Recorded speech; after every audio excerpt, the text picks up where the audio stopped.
Everybody, welcome back to our second session of 10 Candles, where we have four new potential survivors, Inevitable. inevitable persons who will eventually die. So we're going to go around real quick, just introduce ourselves and maybe let everybody know maybe where they can find you at, or what you're into, or anything that's interesting. Or so in our upper left hand corner we have Shauna. Hi, Shauna. Hey, I'll be here. I'm Shauna, flying service on Twitter, and I just play a bunch of these games and do art. That's basically know about me. Wonderful. And next to Shauna we have Mark. Me. Yeah. Hi, I'm your host Mark of the Digital and Dice podcast and various different podcast production things. I shout into the void, into the internet, and sometimes people listen to my words. A lot of Dungeons and Dragons related show stuff. Anyway, digitalanddice.com. I'm sure we'll have a chance at the end to say that again. Absolutely. And for character notes, I am to Mark's right. And to my right, we have Meri. Hi, Meri. Hi, I'm Meri on Darth Vodkas on Twitter. I play with Spicy Dragon Roll every Friday at 8:30 p.m. Eastern. Right here on Twitch, we play D&D 5e, and that's kind of the most interesting thing about me right now. Wonderful. It's nice to finally meet you face to face. And to your right, Anna.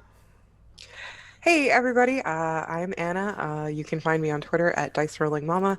You can find me on Twitch at Dice Rolling Mama, and you can find me on Friday nights doing my thing for stuff and stage fright. Hi. So good. I think we're all scared shitless at some point. So we're just gonna go right into character creation because that's where we gotta start at. So, for our first part, we're going to define one of our traits for our characters, and actually, this is going to be our virtue for our character. So it's going to be something that we aspire to, or something that we might look up for or up to in some other person. Something that is going to more often help than hinder. But what's special about this is you're not going to define your own trait. You're going to define another player's trait. So the person to the right of you is going to define your virtue. So in this case, Mark, you're going to define Shauna's. Shauna, you're going to define Anna's. Anna, you're going to define Mary's. And Meri, you're going to define Mark's. Is this something we send over quietly, or are we just... This is something that we're going to go over as a group regardless, so this does not need to be private, no. Okie dokie. Let's see. Oh, good virtues. Aren't there several saintly virtues we could go through with this? I mean, there's chastity. I mean, all of them are basically bullshit. So, can I swear on this? Sorry. Oh yeah. Oh, neat. Hog wild then. Let's say. Oh man. No, that's a sin. Damn, I'm bad at this. Shauna, how about courage? That's fine. That sounds great. So courageous. Yeah. Wonderful.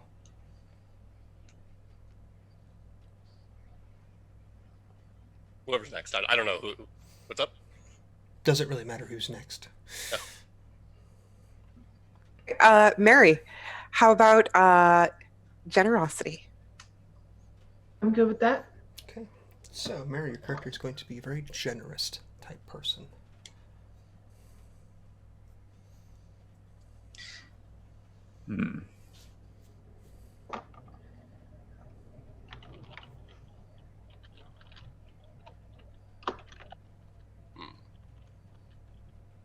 Taking my own notes.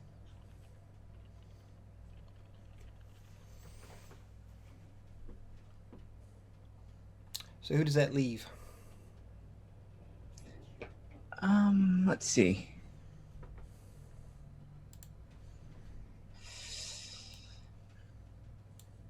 How about Peacemaker? It's actually quite fitting. Wonderful. Won't somebody please think of the children? I guess that just leaves Marks, right? Yes. And I was going to give him courageous. Okie dokie. Wonderful. Some very courageous people in our group today. We will boldly go where we are all going to die. So, we're going to go on to our next trait, which is going to be our vice. So, this is going to be something that you wouldn't wish upon your worst enemy. Something that's going to hurt more than it is going to help this person. And in this case, we're going to go in the reverse order. So, Shauna, you get to define Mark's. Mark, you get to define Mary's. Mary, you get to define Anna's. And Anna, you get to define Shauna's. Okay. What's my vice? Impatient. That works for me. Mwahaha. All right. Impatient. Oh. Shauna, how about vindictive? Yes, I will. Totally. I'm sorry. No. So who am I describing again? I believe It's the person on my should be on your right, so that would be Mary. Is that correct? Mary? I think Okay. so. Mary, generosity. We have so much courage here. How about cowardice? That works well. Yep. You're a very generous coward. I feel called out. Right. And for Anna, I've gone with bombastic, so she's very loud and angers quickly. Interesting. Nice. Feel very attacked.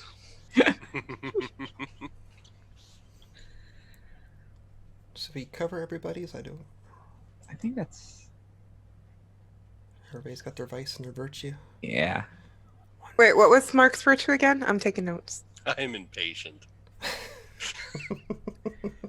There we go. Wonderful. I mean, that's. Courage will just feed into that. And I got it. Whatever. So Yeah, this will go well. we have our vice and our virtue, and let's just go ahead and we'll talk about a little bit about our setting for the game. I don't know who watched last week or knows anything about 10 Candles specifically, but we all know that 10 days ago the world went dark. And you all got to actually watch this darkness sort of coalesce offshore in the Atlantic Ocean, just off the coast of Maine. You just saw it begin to slowly wash itself over the land, sort of like laying like this velvet blanket over top of the world. And of course, it was an instant everybody lost their fucking minds about what was going on. You know, government conspiracies or terrorism or whatever started to pop into the populace, and people began to frantically run around and scramble for what necessities could be found. Riots broke out. Government always promised that, the light would come back. The skies wouldn't be dark forever, but people don't exactly trust governments nowadays, now do they? A few days had passed, and there was a small calm as people tried to hold on to hope. But 5 days ago, they came.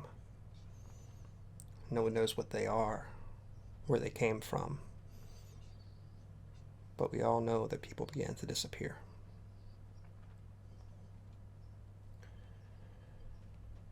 So here we are, just off the coast of, well, just on the coast of Maine, not off the coast of Maine, on the coast of Maine, on a small place called, I think it was Cape Elizabeth, if I remember correctly.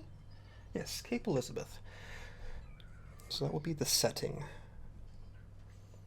It's a very small, I won't say hamlet per se, but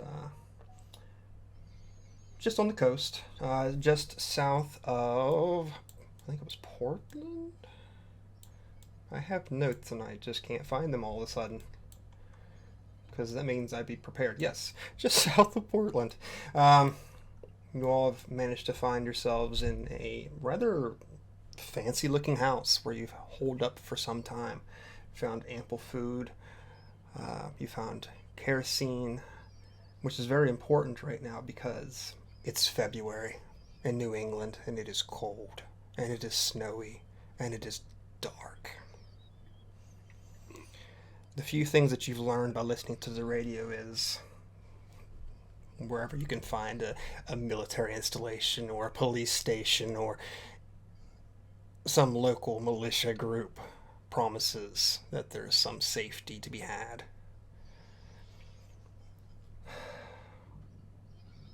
But the number of transmissions begin to drop as the days go on.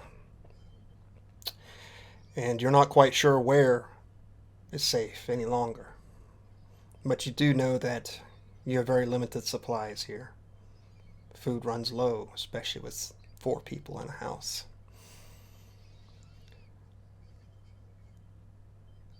And of course, the one truth that everyone has agreed on is that they only fear one thing, and that is the light.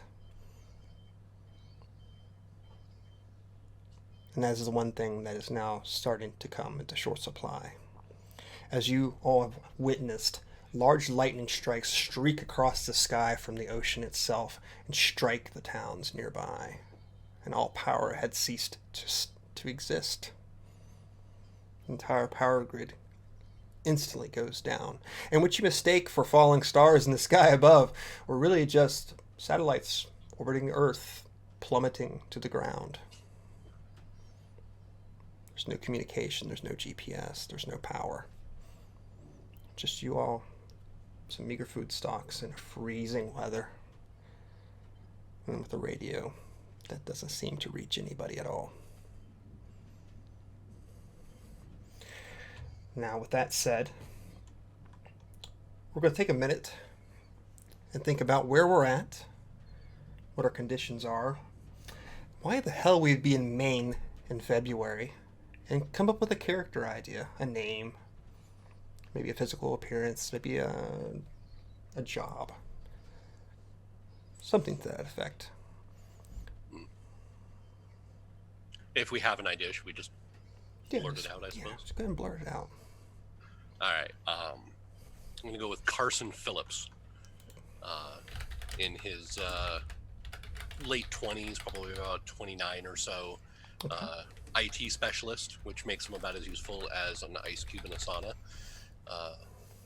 And was in Maine for a convention, specifically a convention for some sort of new business program that was gathering a bunch of various professionals together to talk about their features and functions and such when everything went, belly up, and now finds himself unable to get home.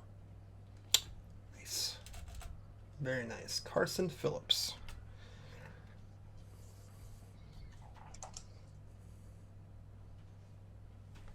Anybody else?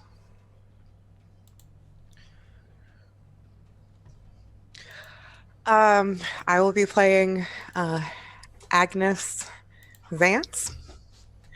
She is 72. She is actually from the area.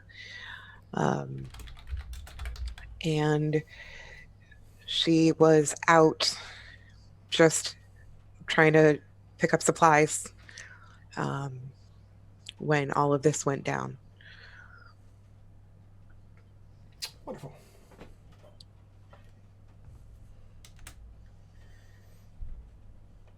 Miss Vance? Mrs. Vance? Miss Vance? Miss Vance, never married.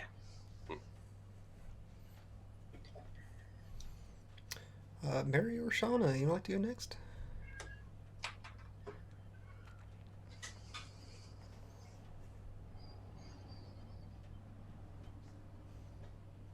I'll go. I am Lynn Hanna.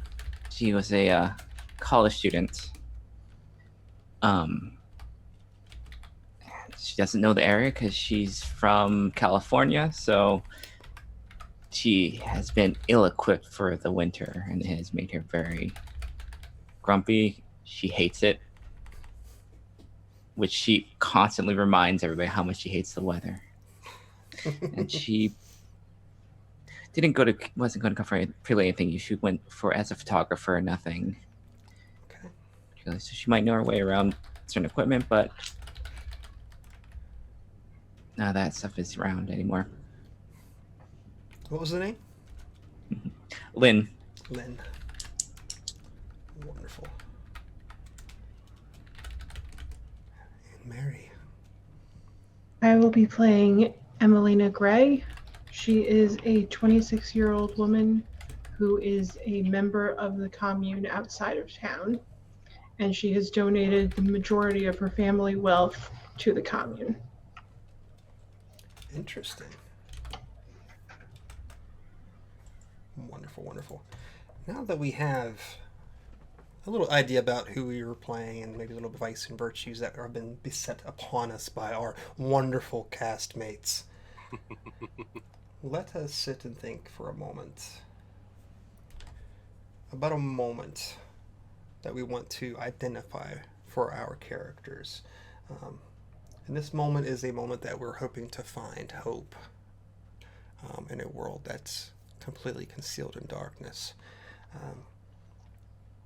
Your moment might be something like when I find a moment of prayer at a church, where I can reflect upon things. This will be my moment where I regain hope or find hope in all this darkness. It might be I will find hope when I find out a sibling of mine is living or dead. It might be something like I will find hope when I find one of them lying dead at my feet. Just think about your character that you just discussed and what might be a moment that would give them hope in a world where everything is falling apart. And while you do that, I'm going to start lighting some candles.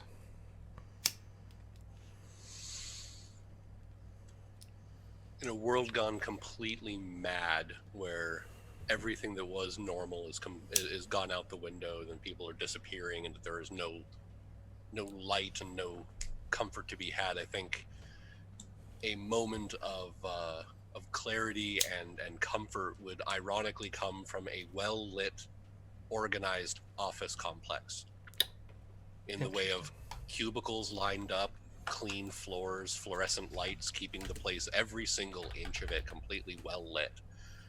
That would bring him an odd source of calm in a world where everything is dark and dusty and nothing but unknowns and shadow. Wonderful.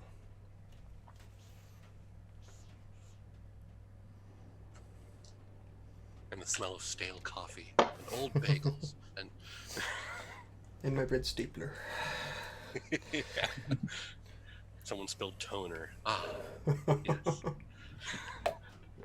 I relate way too much to this character already. How about Anna? Did you think of something? When we find somewhere safe. So probably nowhere. Yeah. Setting yourself up there. Right. And Shauna? When I feel prepared enough to try and make it home. Make it home. Wonderful. And Meri? When I'm able to return to my comrades in the commune and find them safe, or am able to provide them with the proper burial they deserve. Wonderful. I love it. And now we're going to come to the part where we're going to define where our character is at their lowest point. We call this the brink. It's something that you, as a character, have seen another character do at their darkest moment. Something they did at their most lowest and desperate time.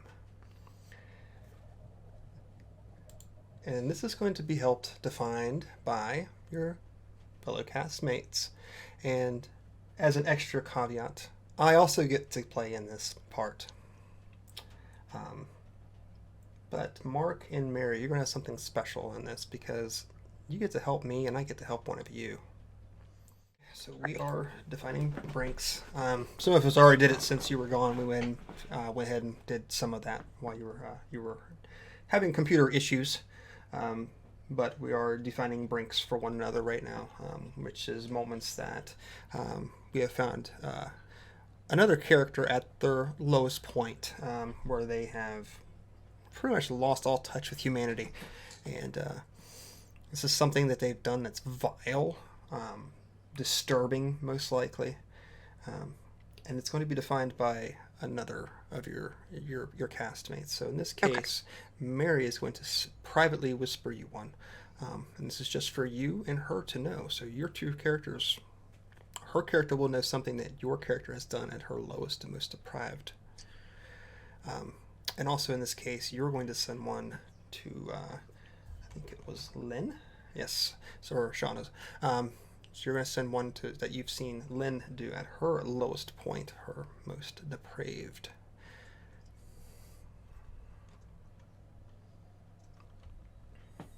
I'm just so curious what I've done. Yeah, I'm reading back over the one you sent me. It's like, oh God, it's one of those things where I'm chomping at the bit because it's not just like, oh, it's something that I know that I have done that someone saw me do, because then I can feel guilty. I'm feeling guilty for something I don't even know what I did. It's going to be wonderful. I'm just going to feel terrible. It's going to be like, one day I saw him walking down the street and he kicked a puppy out of nowhere. He must have been really upset.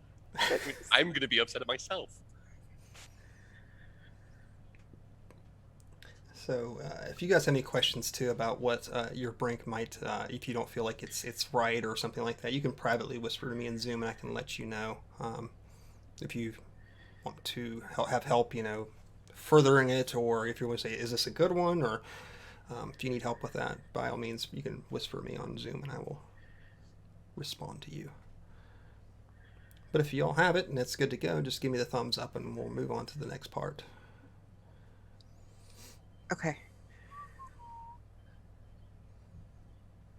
Just so I don't forget, was I supposed to come up with a Brink for somebody other than just letting you know about?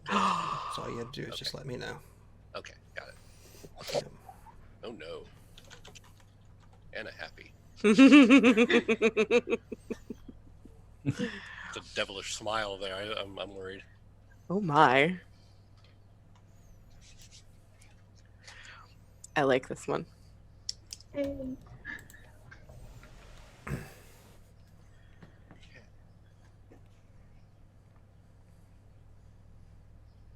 Okay. Has everybody given and or received their Brinks? I'm just finishing it up. There we Okay. go.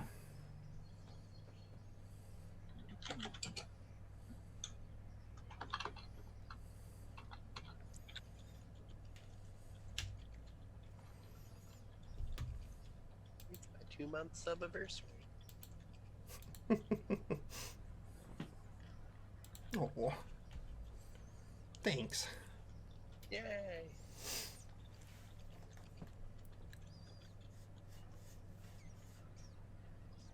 And thank you, Anna. Welcome.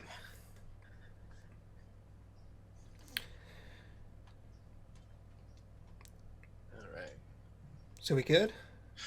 There we Yep, go. there you go. Good. Okay, excellent. So we're going to go ahead and go on through a quick rules thing. I know that most of you said you have... Mark looks happy. What terrible things has your IT guy done? He loves it. Wonderful. Thank you. So I know you guys looked over the document, but we'll go through it real quick just to say what the game's about. So this is a game about storytelling. We know that. I will help set the stage as the game master, but you all are going to be as responsible as I am for the flow of what's going to be happening with the story. Anytime that there's potential for failure or potential to further the story, you may be asked to roll what is called a roll to resolve conflict. The number of dice that are going to be rolled at that time will be equal to the number of candles that are lit currently. So to begin play, we'll have a pool of 10d6, or 10 six-sided dice, or 10 die 6 if you're old school like Mark. You're going to share these amongst you. A result of 6 on any of the dice is going to indicate a success, and you're going to narrate the outcome of that roll. I'm not going to narrate it, you're going to narrate it. Okay? But if any ones are rolled, those are going to be set aside, and they'll be removed from the pool for that particular scene. Is that clear? So you can still roll 6s and have 1s, but those 1s are going to be pushed off to the side. So the next person who goes to resolve a conflict is going to have less dice, and so on, and so on. Where am I at? Okay, however, if there are no 6s rolled, a candle is going to be extinguished from play.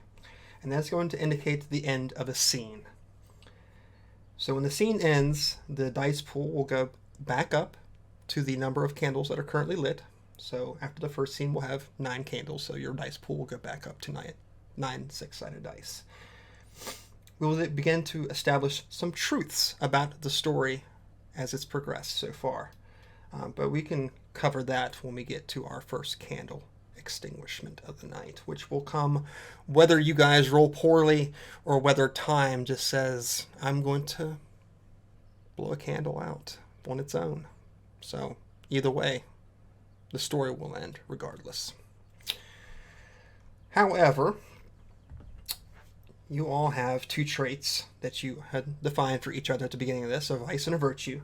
And you may actually use those vice or virtues to re-roll any 1s on any conflict roll that you've had so far. By doing so, you burn it. Normally in this game, you actually would physically burn a note card with your vice or virtue on it, and that shows that you're using it. But the scene that you described for that has to reflect that virtue or that vice in some way. In unison, or next I should say that you can also use your moment of hope, and that can be activated by living that moment out. So in, let's say, the IT guy's case, if you guys had come to like this magnificent office space that's well lit, Mark could say, I'm going to choose to live my moment. And we do that by rolling a conflict roll. And if you succeed on that roll, you will gain what we call a hope die. This hope die is just for you, just for that player. And that die has the special quality of succeeding on a 5 or 6. But if you don't live your moment out and you fail the roll, we extinguish a candle when we end the scene and move on to the next one. So there is great consequences for not living your moment out to its fullest. Oh man, I'm glad I didn't choose to find like a safe space or something. So after we've burned through all of our traits and we've lived out all of our moments and we've lost all hope, then that brings us down to activating our brink. And you can activate a brink and re-roll the entire roll in front of you. 1s, 2s, 3s, whatever, doesn't matter. You roll the entire roll. And the wonderful thing about a brink is if you succeed in your roll, you get to keep it. You can hold on to it and use it again. Unlike the other ones, which you use it, you're going to lose it regardless. But you might succeed, you might not, you don't know. But once you live it out, it's gone. You can be hopeful once. You can be terrible as many times. You can be terrible and depraved as many times as you want, because that's the way the story goes. Such is life. So now, what that's going to bring us to is we have 2 traits, we have a brink, and we have a moment. And we're going to arrange them in a stack. So, at the bottom of that stack is always going to be your brink, because that's going to be the point where you've lost all hope. But the cards on top of that, you can place those in any order that you want. I would suggest that you probably don't put your moment on top, but if you want to, that's up to you. But just remember that whatever card is on top of your stack is the one that is active currently. And that's the only one you can use in that situation, okay? So you might say, well, I've got my moment. And it would be appropriate for the scene that we're in. Well, if it's not the one on the top, then you're not going to be able to use it. You have to use the one that's on top at all times. So stack your decks accordingly. And if you all know that, hey, Anna's moment is coming up next, maybe we'll try to lead the story in that direction so Anna can fulfill that moment. You're more than welcome to try to do that, because this is collaborative. We're all trying to tell a story together. So it's not me against you all, or you all against me, or you all against each other. We're all trying to tell the best story that we can. Cool? Mm. Any questions on that? I think I might have missed something. Do we each have our own deck, or is it a collaborative deck? It's your own. Got it. Okay. The only thing that you all are going to share are dice. Okie dokie. And I'll just go, for example, our first roll of the night. Let's say Shauna rolls all 10d6, and she has 2 6s, but 2 1s. Those 2 1s are going to be set aside, so the next person that rolls, while the roll was successful, those 2 1s get pushed to the side, so the next person who rolls for conflict only gets to use 8d6. But Shauna might say, whoa, that's 2 of our 1s right there. Maybe I should try to burn one of my traits and make sure to try to re-roll them, maybe we can hold on to them a little bit longer. More than welcome to try to do that. I think really the important thing about this game is the dice rolls that you really do want are 1s and 6s, because you can re-roll 1s most of the time if you burn something.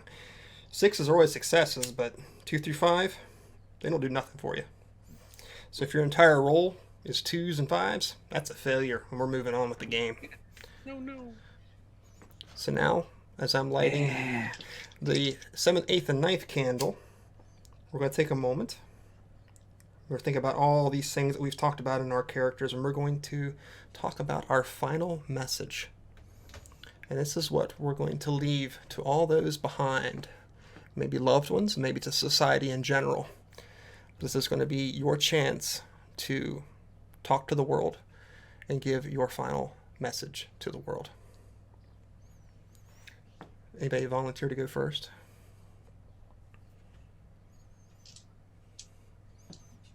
I will. Wonderful. My final message is an apology. I'm sorry I wasn't enough. I wanted to be.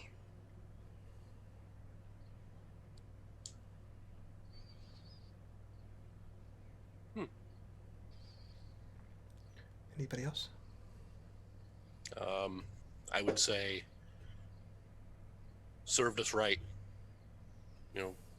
I don't know exactly how, but more than likely we all brought this on ourselves. And good luck to whatever takes over.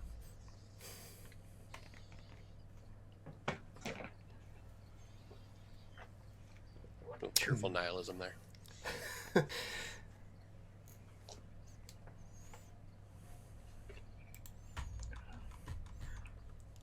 I think Lynn's is going to be very bitter. It's like, of course, it was my idea to come across country, take photography, like I was going to have a successful career on this. Now I'm out here. I'm probably dead.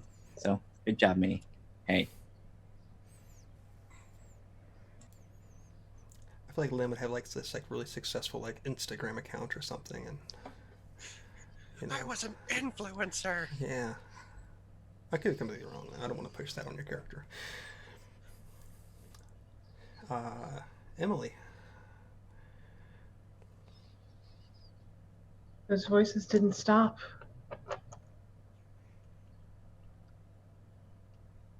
And now they're coming for everyone.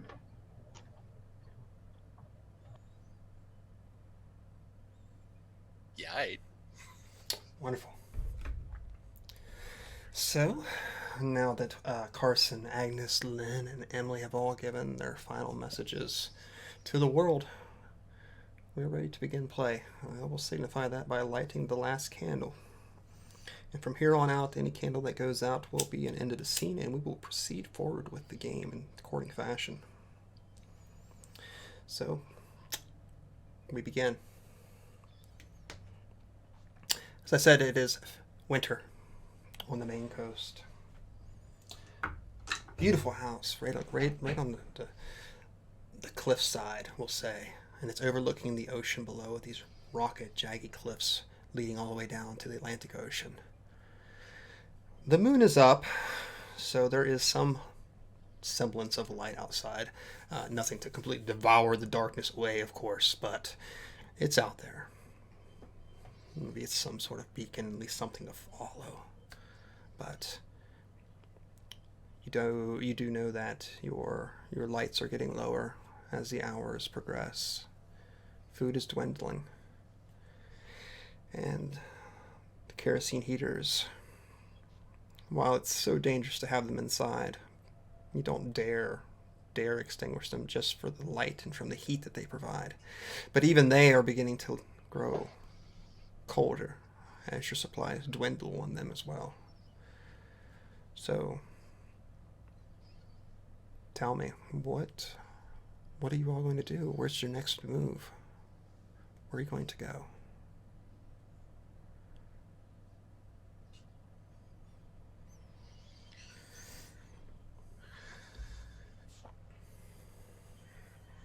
Well, I know I would be spending a lot of time in whatever common room bouncing a small rubber ball against the wall.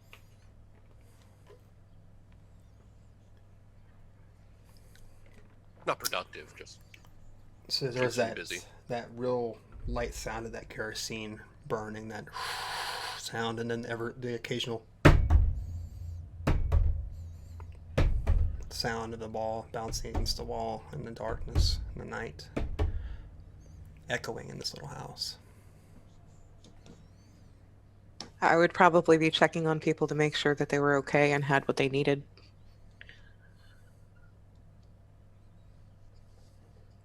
Some sort of blanket or Afghan or something around my shoulders as I hobble from room to room finding people. Thanks, Miss Vance. You're very welcome, dear. Starting to think we should probably find ourselves a new place to hole up. Someplace safer would be nice.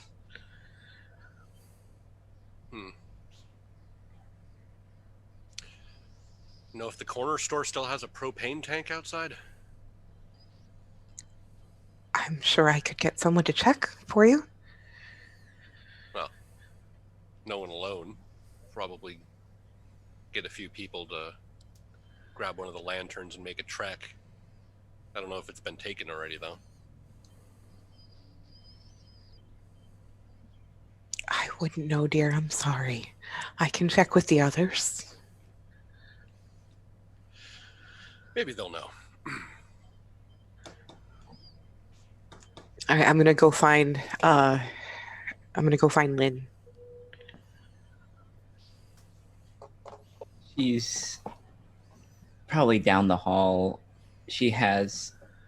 I guess maybe the door's open and she just has the pillow over her face on on whatever, like a mast, maybe like old mattress.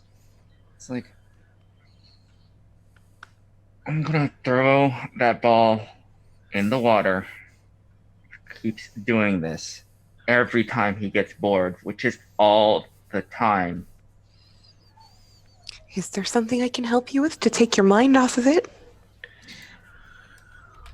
I would not have the tunk going through the house every 5 minutes. Well, maybe you'd like to come help us with a problem? We were wondering about something being left at the... Oh, now there's my memory again. Was it a propane tank? No, that wasn't it. Was it a lantern? I know there was something about a lantern. Maybe it's those are connected. We probably need supplies. We've been here for a while. And if we don't go out and find some stuff, someone else is just going to take it. I mean, they don't make those things anymore, so. As cold as it is, outside, I certainly don't want to freeze in here. That would definitely not be a good thing to do.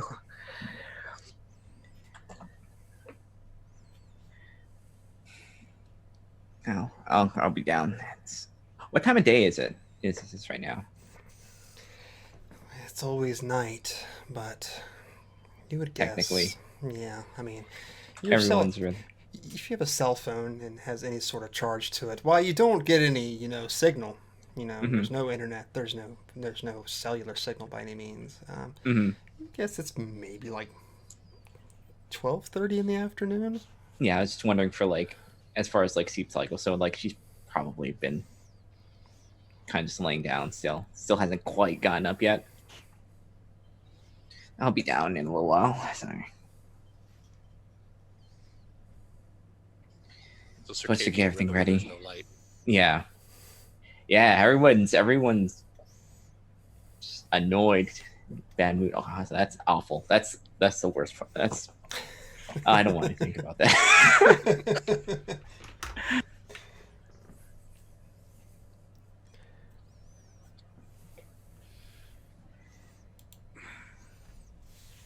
When's the last time we had a group meeting? Oh dear. Was it a Tuesday? When is Tuesday anymore? These don't mean anything anymore.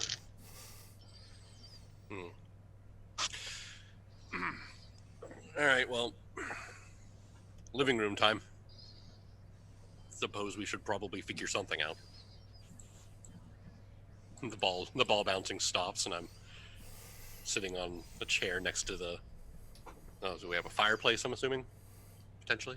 I would say probably a You could make a place fire. in Maine. We most Yeah. likely have one. With a kind of a smoldering fire, not to use up too much of the wood, and just kind of waiting until everyone's around, and then just giving kind of a general shrug. Can't stay here forever. We gotta do something. Agnes will kind of elbow Lynn a little bit, and a perfectly calm look will come over her face, and she'll say, "He stopped bouncing it," and then winks. She'll nod back. Yeah. And so, what is this big plan? I don't Do we have know. any ideas? No. All I know is that we have maybe a day or two left of kerosene and enough, dry firewood to get us through, a couple days maybe. But food, more light, probably not. Even if we carefully ration, we gotta find a solution. And the light's gone, but I don't know. Is there still hydroelectric power somewhere? Do we know where the closest dam is? Is the wind still blowing? Do we know? We have to find some way to generate power or something. Otherwise, there's not much hope.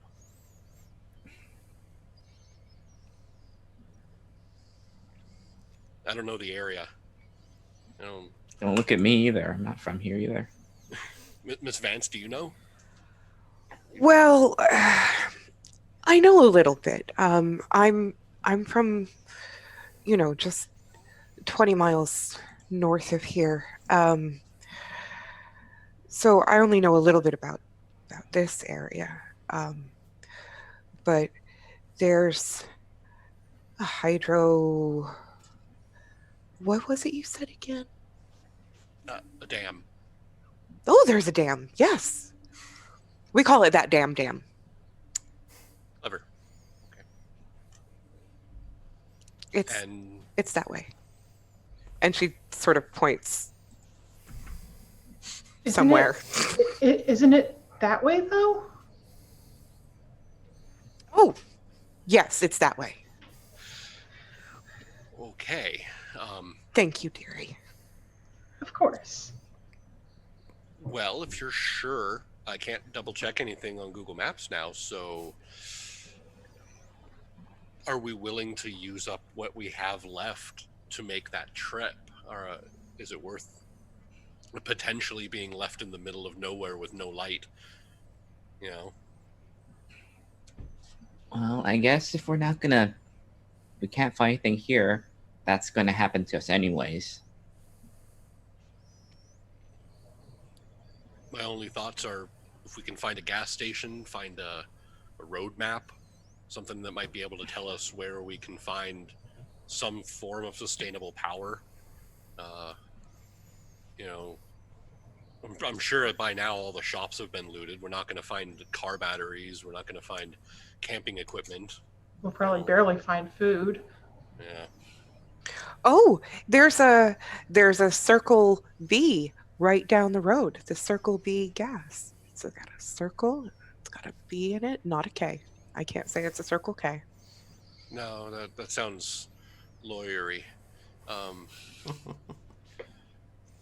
You mean the thing with the little buzzing bee inside a big circle? Yeah. I think we passed that on our way in. Yeah. We could try it. I mean, What's the worst that could happen? Well, I mean, the worst that could happen would be that we go there and it's full of them, and then we all die horribly. Yeah. thanks, Still Miss worse. With that in mind, what transportation do we have available to us right now? Is the car still running? My van was almost out of gas when I got here, so I doubt that's going to work anymore.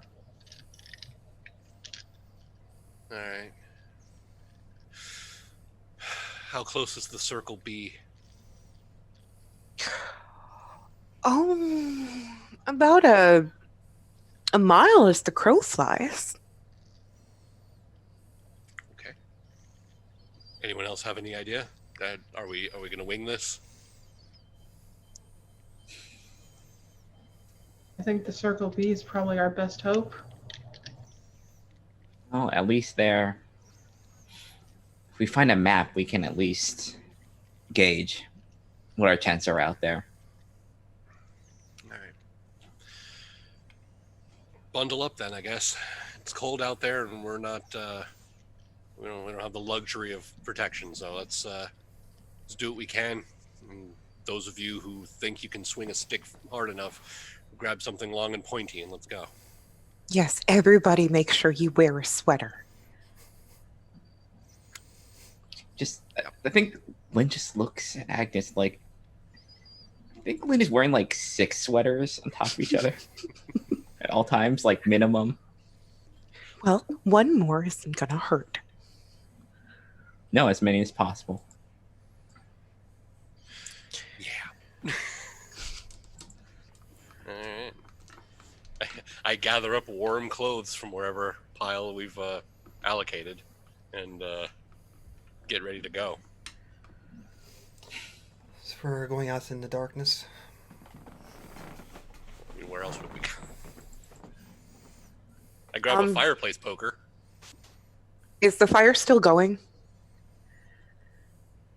Mostly, yeah. Okay. I'm gonna go grab one of the blankets and find a long stick or something to make a torch. Doesn't sound like something that just any other person could do, so why don't you make me a conflict roll and see how well we put together this torch. All right. And I'm rolling. Really? Yes, please. All right. No, this is. No pressure. Oh boy. I mean, there were 3 6s. Wonderful. And 2 1s. Oh. 3 6s. 3 6s. Is probably something along the lines of, we're not taking the van, so we drain the oil out of it, soak the rags in oil, wrap them around some sturdy sturdy logs that are a little too wet to burn on their own and make some long-lasting torches. Well, here's the thing. We have 2 ones in this roll, so Anna, you get to decide if you're happy with that. If you want to try to use one of your traits to re-roll them, or it's up to you. It's your roll. You know what? I'm going to keep the roll, and I think we should do that plan. Okay. So you guys are down to 8d6 for your pool now. I'm sorry. And since Not sorry. Anna, you have successfully succeeded on your roll. You get to narrate just how does Agnes put together this torch. Okay. So Agnes will shuffle off into another room where there might be a blanket or two, and make sure that she's not being observed. And she's going to drop that shuffling old grandma act, and she's just going to rip the blanket, just take the blanket and rip it into strips real fast. And then bring them outside. As soon as she starts to get near where everybody else is, she'll start doing that shuffling grandma thing. She'll take them outside to try to dip them in the oil to make the things with the words that I can't remember. Torches. Yep. Gotcha. So you do this thing that you had just put out there for us. What a deceptive old lady. While you are, I feel robbed. and I'm going to add to this, just while you are outside, what you hear in the darkness as you're beginning to coat these torches in oil is the sound of almost like children's laughter. It's long in the distance. Sounds far, far away, echoing even. Maybe you were just... it's been a long time. You've been by yourself for a while. It could just be your head. Anyway, you head back inside, and I'm assuming you're lighting your torch when you get to the fireplace. Yes. Was I able to make 4 of them? If you want to, it's your roll. Okay, yeah. I would like to have made 4 of them so that we could each have one. Okay. And are you proceeding to light them in the house? No, I'm gonna wait until right before we leave. Okay. Is there anything else that you all would like to procure before you leave? Fireplace, poker, warm clothes. I think a poker is a given. I think warm clothes are given just for the environment you're in. You a smoker, Miss Vance? Well, I do occasionally partake. You got Yes. a lighter, any chance? She's going to make a little face and reach into her pocket and pull out a battered 40-year-old Zippo it's dented, it's pockmarked, it's worn in places, and she's gonna hand it over. All right. This is just a bed and breakfast or something we found ourselves in? Some sort of rando's house, or is this someone's house? It was someone's house at one point. Okay. Somebody of higher class who's can afford an oceanfront property. All right.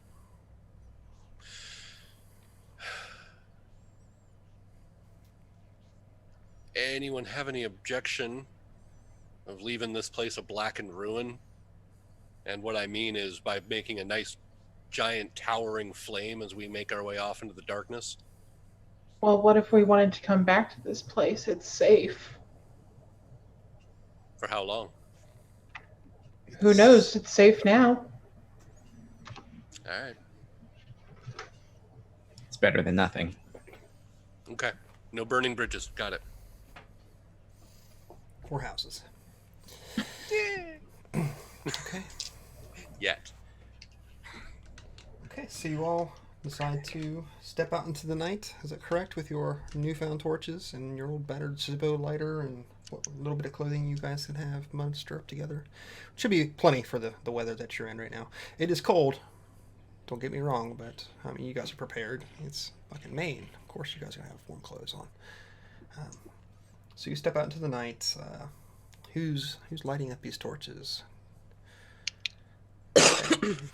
Light them up, hand the Zippo back. Okay. Or just hand the Zippo around so everyone can light their own torch.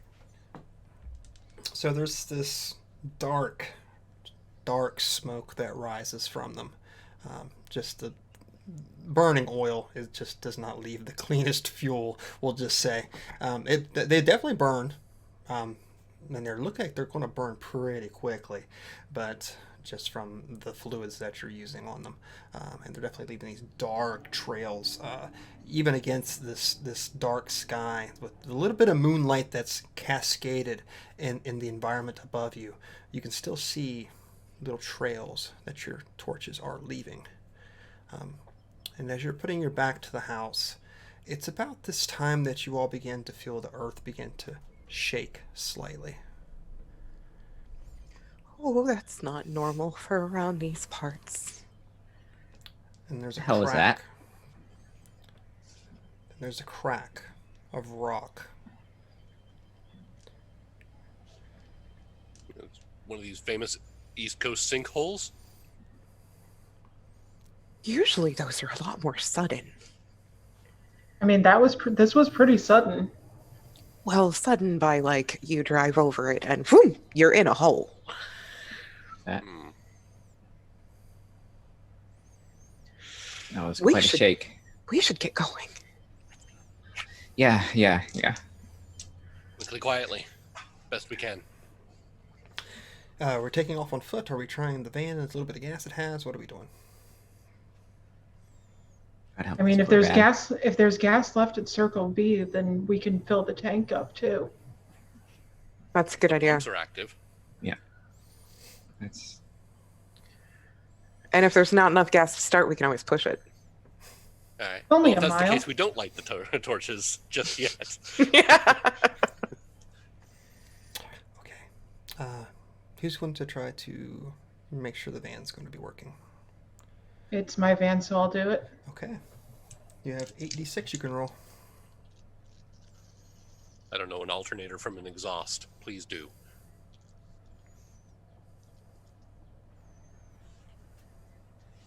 That van ain't turning on, and we've lost one more dice. oh no. So no sixes. No sixes. 1-1. 1-1. Okay, so the question remains, do you want to burn a trait or attribute to try to reroll that one in hopes of getting a 6? Oh, Otherwise, the scene ends, yeah? Or we can end the scene.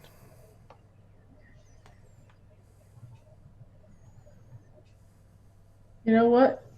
Let's try to burn the trait. I'll burn my vice. Okay. How are you going to use your vice in this instance? I am scared of the dark, and I would like the headlights to be able to work.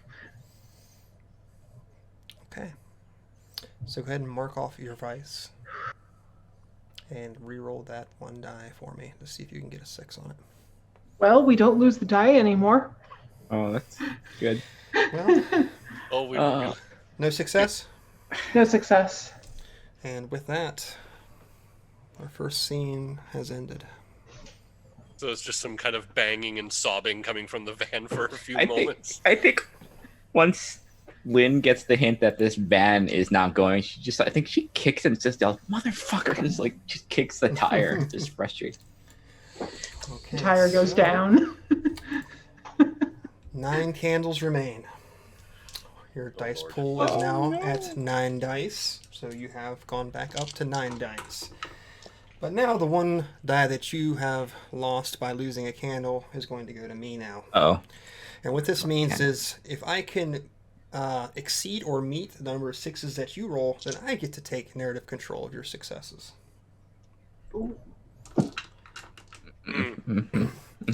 But this time is when we begin to establish truths about our story. These truths can be used to resolve a conflict, to further the story ahead, to tell something about the world around us. Anything that you feel will make the story better or more suspenseful, or if we're low on hope, maybe more hopeful for this particular time. We tell a number of truths equal to the number of candles that are lit, which is currently 9. I will start always with the first truth and ultimate truth, which does not count against your total, so do not worry about that. And then the person who has failed the roll last will begin with the first truth. We will go through around the table as we did before. It'll be clockwise in this case, so it'll go from Meri to Anna to Shauna to Mark to me, back to Meri, and so on. So I'll get to participate in this as well. But when you get to our last truth, we get to share this one truth together. That last truth will be, and we are alive. We all get to say that together.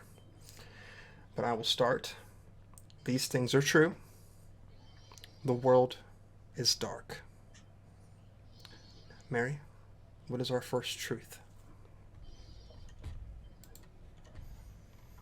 Our first truth is that the light of the lighthouse has gone out. Okay. It is out. Wonderful. Anna, what is our next truth? We make it to the gas station. We make it to the Circle B. Excellent. Shauna?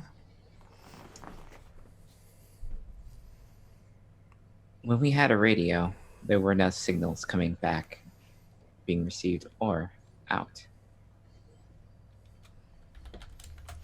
Nothing on the radio. Wonderful. Mark? The moon is noticeably darker than it was last night. The moon is darker. Interesting. I want to add to your truth, Mark. The moon is darker, but it's also much, much larger. Oh, that's... Oh, I love it. Meri? At the Circle B, we are able to find a map. Circle B will have a map. That is so true. Anna? Unfortunately, it's a map of New Hampshire. Nobody likes New Hampshire. Okay, wonderful. Shauna? We were able to keep on the torches just in case. I should keep one of the torches? Yep. One of the torches. That is true. You have kept one of your torches. And our final truth is... And we are alive. And we We are are alive. alive. Wonderful. For now. Yes. Yeah. No. Wonderful, wonderful. So we have Emily, who has tried to start up this van. It takes some time, and you hear the sound of that engine just brr, brr, brr, brr, brr, brr, brr, brr. And those who are standing outside of it can just hear these sounds reverberating off into the coastline. It's a very distinctive noise in what was normally a very quiet, pitch black night. And slightly underneath all that, you can just hear Emelina crying. After Lynn kicks it and swears, I go over to the driver's side and pound on the window and be like, no, stop, we can't. Too loud. We have to go. They might already be on their way. I will reluctantly leave the safety of the van. Okay. So you all All begin to take foot. Let's head out. Okay. So you begin to head down the road, stepping into the night, the cold night, and you start to feel the first cold kisses of snow beginning to touch your cheeks. As it does in Maine, snow has begun to fall once more. There's that crunch at every step. You take this long, agonizing walk through the cold, through the snow. Roads aren't being plowed now. There's no one to plow them. So it's every night it gets a little deeper.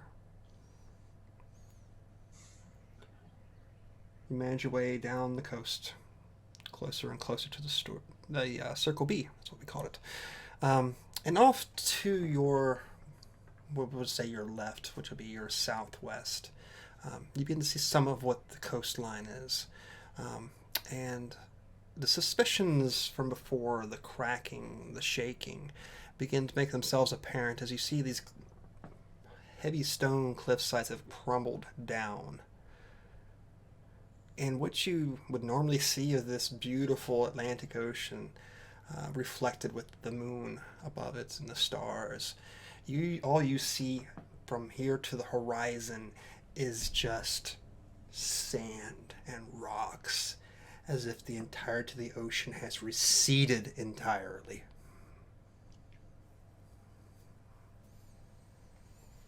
No. Nope, that's not right.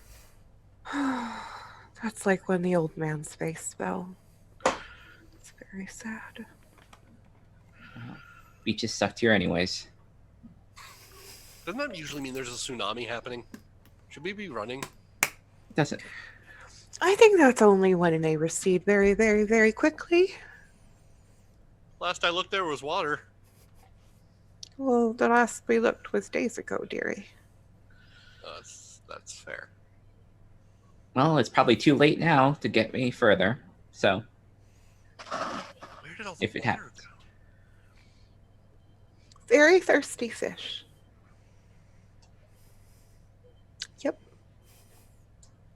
Well, I mean, if the fish are not in the water anymore, then why couldn't they be food? It's not like they'd be rotting in the sun, I guess. I wonder if we could find a boat. Out on the water would be safe, wouldn't it? There's also no supplies. And there's no Is it- water for the boat to be on. I don't know how to fish. Eventually there has to be water. That's an assumption that I would normally say would be a given. But I then gesture wildly around me. Oh, I suppose you're right, dearie. I don't even know. I just don't. And looking cautiously at the moon, glare slightly. Continue walking. So you all make the long trek. It's long, it's tiring. It's so tiring through the snow and so cold. But you do end up finding your way to this Circle B station, which looks like it was probably ransacked long ago. But it's there. Perhaps you can find something inside of it. If you'd like to go investigate. It's dark in there, isn't it? Oh yeah. Do we hear anything? Tell you what, why don't you go ahead and make me a roll and we'll see if what we hear. Uh-oh. Is it 9? It's 9 dice? 9 dice. Oh, Okay. no. Oh no. Doesn't bode well. That is a lot of 4s, unfortunately. Any And sixes? sixes, right? Fours and No. No You want sixes? you want to know what this is? I would love This to know what is this 8. This is 8 4s and 1 2. Oh Yahtzee! And with that, we extinguish our second candle. no! Wait. This is improbable. Can I burn my dice? Only if there were ones. You have not rolled any ones, so unfortunately we cannot. These are non-existent dice. This game might I don't. not go to. Truth, then, huh? That's a lot of So, junk numbers. that is amazing, and I love it so much. Could have We been a lot of have- ones.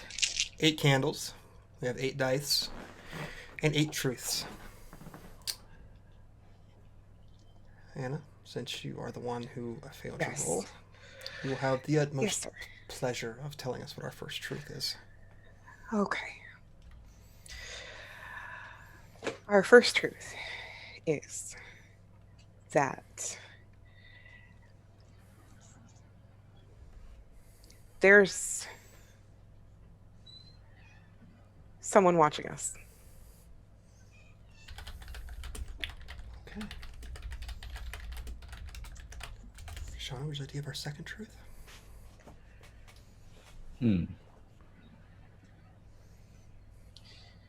Second truth is there's some sort of vermin in this that lives in this gas station. Some sort of vermin. Interesting. Mark. While the majority of the Circle B has been ransacked, tucked underneath the front counter is a shotgun with 1 shell in it. Shotgun with 1 shell. Wonderful. The fourth truth. Let's Sorry. see. I just saw somebody moving out over Mary's shoulder in the dark.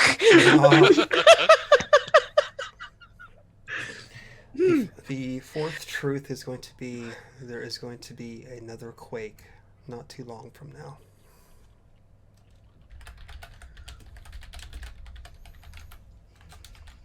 Meri, did you give us our fifth truth?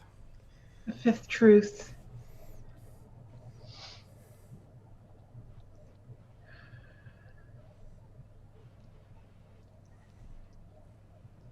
is that the shotgun shell has gotten wet. Wet shotgun shell. Oh Wonderful. Cool. Anna, our sixth truth?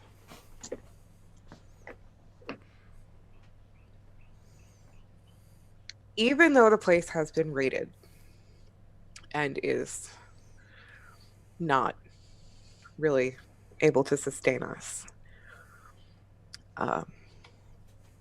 there is also a lunchbox under the counter that is packed with Twinkies. Yeah. Lunchbox with Twinkies. #1 food of the apocalypse. Should I be more specific? Like one of those old school metal ones with the tall dome, Ooh. like heavy duty, construction workers used to have them. Okay. That kind of lunchbox. Okay. Nice. Sure. And Shauna. Oh, okay. The gas station just utterly reeks of gasoline. Reeks of gasoline. And It's a bad place. and our eighth and final truth. And we are all alive. my. Oh, Wonderful. Oh, yes. Yeah. We are all alive. no. Trying to fight an animal for these Twinkies, I guess. So you all stop and listen with your torches. And by this time, most of them have gone dark except for one. We'll say the one that, let's see, 1 through 4, because this is fun. Meri, the one that you're holding, or Emily, I should say. Yours is still holding on to what little bit of life that it has left. And you're quietly just beginning to approach this place, trying to hush your footsteps in the crunch of the snow as you get closer and closer. And what you end up hearing is just a small, maybe some sort of shuffle from inside, as something might have been knocked off a shelf. It's very quiet, very quaint, but you definitely did hear something.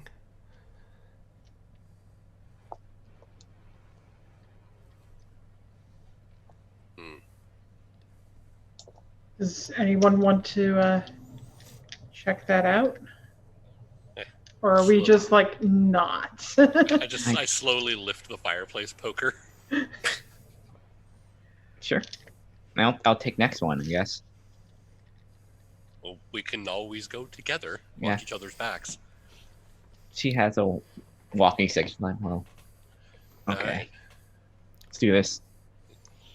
Slowly open the door, kind of leaning back from it, holding up the fireplace poker, ready to swipe.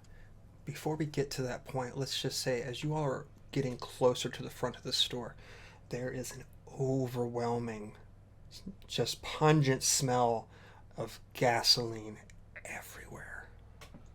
Whew, it's Like, immediately, stop. whoa. Torches further away. I will back the fuck up. Okay. No open flames, no sparks. Just gonna stand there and turn in a what? Gasoline where? Where Hey. is it, dear? Oh, don't they have the? Oh no, they keep these things underground, right? Oh yes, big tanks. Ooh, Mm, ooh. You need a crowbar. All right, let's get it. Let's see what's in here. We can get the hell out. Mary, take Miss Vance over closer to the road, please. I'll go and I'll collect Agnes and I will bring her closer to the road. Okay. So you two move off to the side of the road, away from the station. And we have, I keep forgetting names here. So Carson and Len, are you both are at the front door of the station, correct? You're going to start pushing the door open. Is that correct? I mean, unless it says pull on it. Fair enough. Yeah. How about you roll and you tell me what it's going to have? I challenge the door. How many dice am I rolling? Currently you have 9 dice, or 8 dice, I'm sorry. 8 dice. And I have 2. Oh. Please roll better than I am rolling. That's 2 6s and no 1s. 2 Nice. 6s and no 1s. And I only A lot got of 3s and 2s, but 2 6s, no 1s. I only got 1 6, so you keep narrative control. So why don't you go ahead and tell me, Carson, whether this door is push or pull. But besides that, what's the scene inside? So, pushing the door in slowly as it scrapes over the sound of broken glass on the linoleum, a little bit of wet kind of gathered there from various things spilled while people looted the place, and the weather coming in through the broken window. The interior looks like a war zone. Broken shelving units tipped over, packaging. Every here and there you can see what looks like a chip wrapper discarded or torn open. The smell of gasoline barely hiding the smell of rotten food from all the frozen things that didn't quite get taken. The slow dripping sound of some sort of waterworks just creating more and more puddle, probably closer to the freezers towards the back. The actual front counter devoid of any sort of lighter, cigarettes, lotto ticket, weirdly enough. Someone was very hopeful at some point. And the scrabbling and scritching sound in the background coming from somewhere indeterminate. Wonderful. Wonderful description. And I will say, add to that perhaps off to your right, there might be one of those little wire racks that held just like little pamphlets like the visitors of the area or whatnot. And you do see what appears to be a map. Unfortunately, it's not of the local area. It appears to be a neighboring state, unfortunately. Just like grab it, peer at it through the darkness, shoulders slump, hand What it is to it? Lynn. Oh. Hey, if we're being super optimistic, we can go to New Hampshire. Hey. Said no one ever. She'll Well, actually, if we take that, oh, I'm not even there. Never Yeah, mind. you're not even there. Yeah, well, if worse comes to worse, we can just use this for fuel if we needed to. Agnes is just standing there with her arm looped through M's with like her patting her hand, going, "It's okay, dearie. We're gonna be fine." If you say so. I'll check behind the counter. All right, If you want to check the office, All see right. if there's any batteries or anything left in a drawer or something. You just see like Lynn just like pull up the scarf. It's like, well, there better be something this godforsaken place with these things. No. Starting to slowly creep behind the counter. Let's see. I think, Mark, yours will be easy because we think we've already established the truths that we know what's behind the counter. We know that there is a shotgun, and we know that there is a wet shotgun shell, and a lunchbox full of Twinkies. We do know that. For those things have already been defined as true. Is there something else perhaps back there that you would hope to find or be looking for?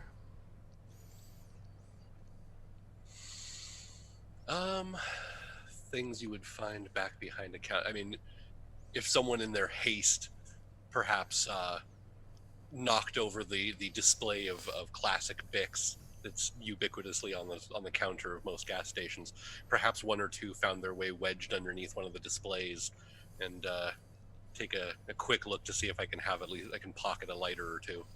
Okay. If you would like to look for a lighter, you're more than welcome to roll a conflict roll Man, for that's that. tempting. Okay, you know what? Fine. I believe you still have 8 dice, if I'm not mistaken. Mm-hmm. I do. Good number. Or candles. Oh, there's still a bunch. Good. Holy balls. Okay. 3 6s, no 1s. Well, I can't beat 3 6s, so you Oh. get to tell me. You get to tell me. 5 4 3. You let me know what you Sure. find. I will go ahead and find probably, let's say, with 3 6s, I'll say a packet that has like the 5 with 1 bonus Bic lighter still sealed that found its way Nice. underneath one of the display cases, Wonderful. and I'll just kind of pocket that Okay. as I look around and grab the shotgun. Fumble with it for a moment, look at it, having no idea whether the round is good or not, closing it, and then kind of peering out to see wherever Lynn went. Okay. So we'll move to Lynn. Lynn, you're going to go explore the office, I believe is what you said. Mm-hmm. So you're sort of sliding between these broken shelving units here, these gondolas, moving towards the back of the store with your face covered. You're going to go to the office, so let's see. What is in our office? If you'd like to roll, we can go find out, and let me know if there's something great perhaps you're looking for inside this office or hoping to find. I looking for mostly anything useful. Maybe some food. Mhm. Anything. Even like a multi-tool will be incredibly useful at this point. Oh, sweet Twinkies. All right. How many? 8? We have 8 6s, yes. All right.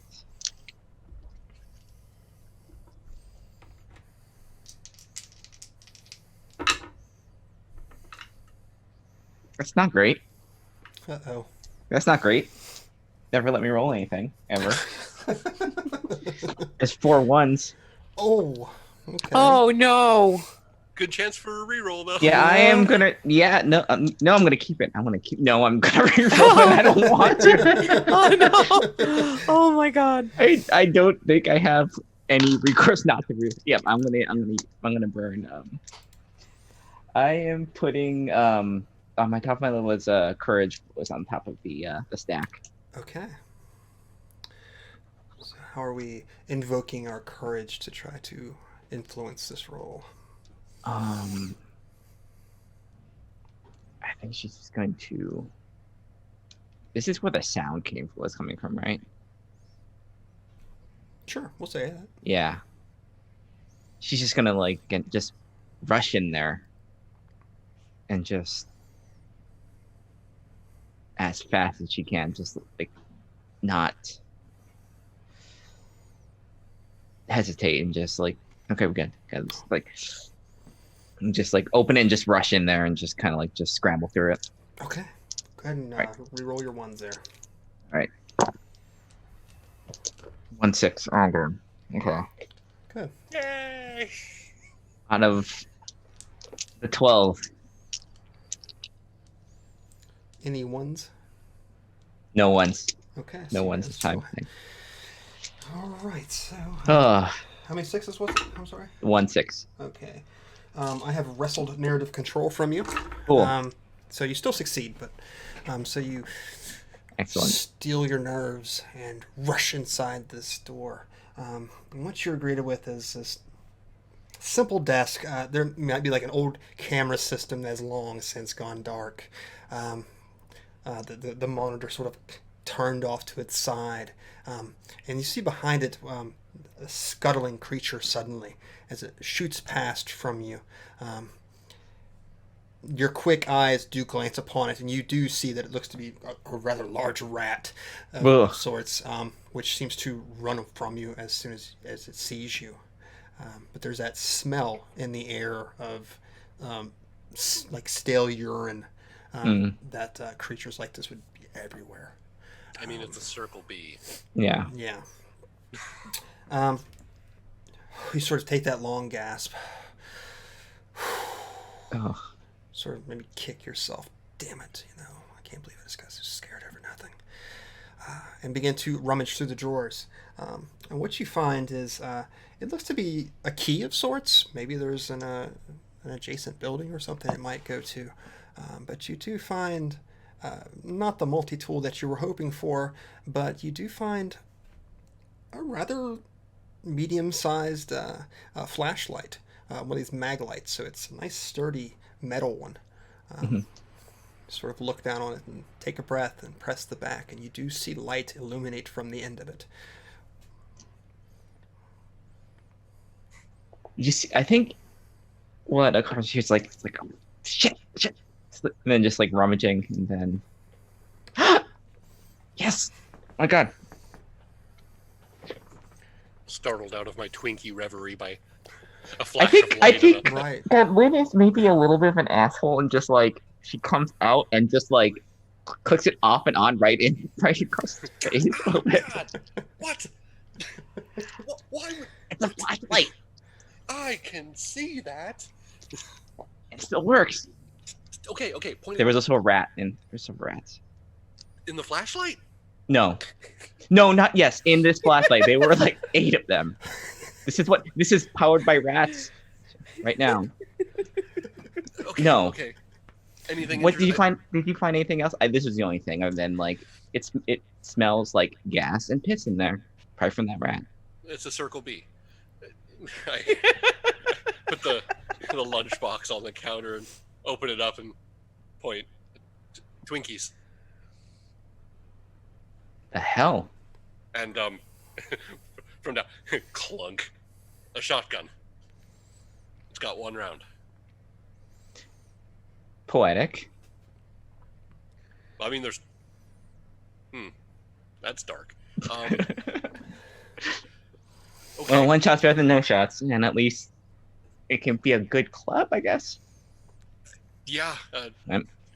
Honestly, this is more than I hoped for from this. I'm surprised that no one took that bag of Twinkies, or the rats got it. So you found a flashlight. What did you say? Was there anything else? There's nothing else in there. Just some computers, monitor in there. Usual office stuff in there. Okay. Whatever the rats don't own. All right. If there's nothing else, I think I guess head to New Hampshire. I don't know. Wait, which? North, south? It's south, right? It's south. Okay. I mean, it's either that or we could head to. She's from California. She has no idea how these New England is a mass. I'm pretty sure if we It head really is. if we head that way, we go to Quebec, possibly New Brunswick. If we go the other way, and then Vermont, I don't know. New Hampshire is between Maine and Vermont. Thank you, voice. Yeah. Let's regroup. Let's find out. Let's get out of here. All right. The Well, gas fumes are going to get to us. yes. So as that's happening inside the gas station, outside of the gas station, we have Agnes and we have Emily, Oh, who good. moved away from the station for the time being. So you are trying to calm her, if I remember correctly, just sort of keep her quiet.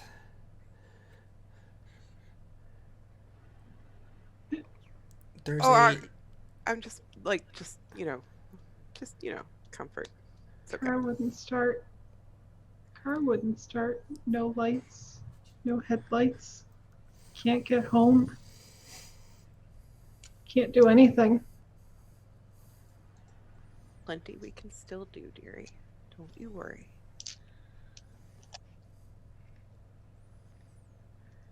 We've lasted this long. Do you think that's by chance? It's by design.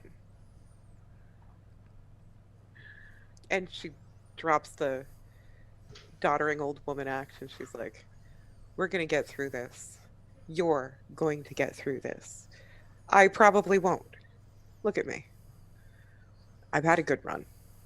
You have plenty ahead of you.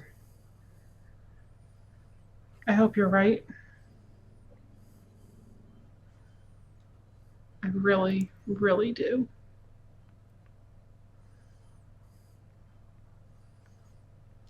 Do you need a hug? Yeah. Yeah. All right. So she's going to lean in and give you a hug. And she's going to be like, and now we put on our big girl pants and kick ass. And then she leans back and she goes, aren't we, dearie? Wink. Who has their back to the gas station of these two? Probably me. So there's this moment of camaraderie, this hug, and Agnes leans back from you, gives that sly little wink that she gives. And we have Carson and Lynn who exit the gas station. And you all are sort of struck for a moment as what you see appears to be an almost like dancing red dot on the back of Emily's back right now.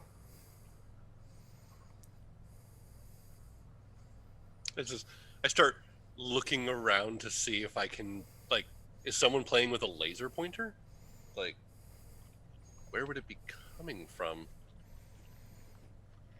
Is it, and Emily's back is towards us, yes? Correct. I look at Lynn and just kind of like, I without saying anything, I just kind of, I point. Like, We need to now go.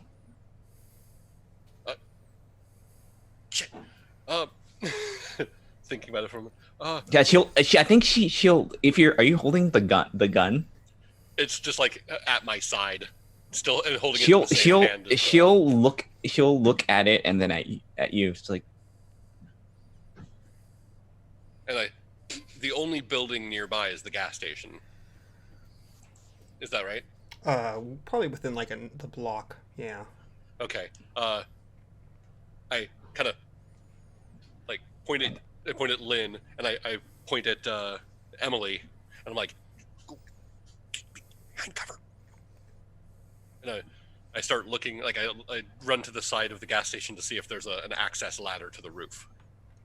Okay, let's go see if there is one. Oh shit, that means I have to roll. oh no, oh no. Let's see what happens in this moment of scramble for laughter. Balls. How many dice do I got? Oh no. Still 8? I still believe you have 8, if I'm not mistaken. That's right, because we didn't have any ones last time. Yeah, we somehow managed not to have ones.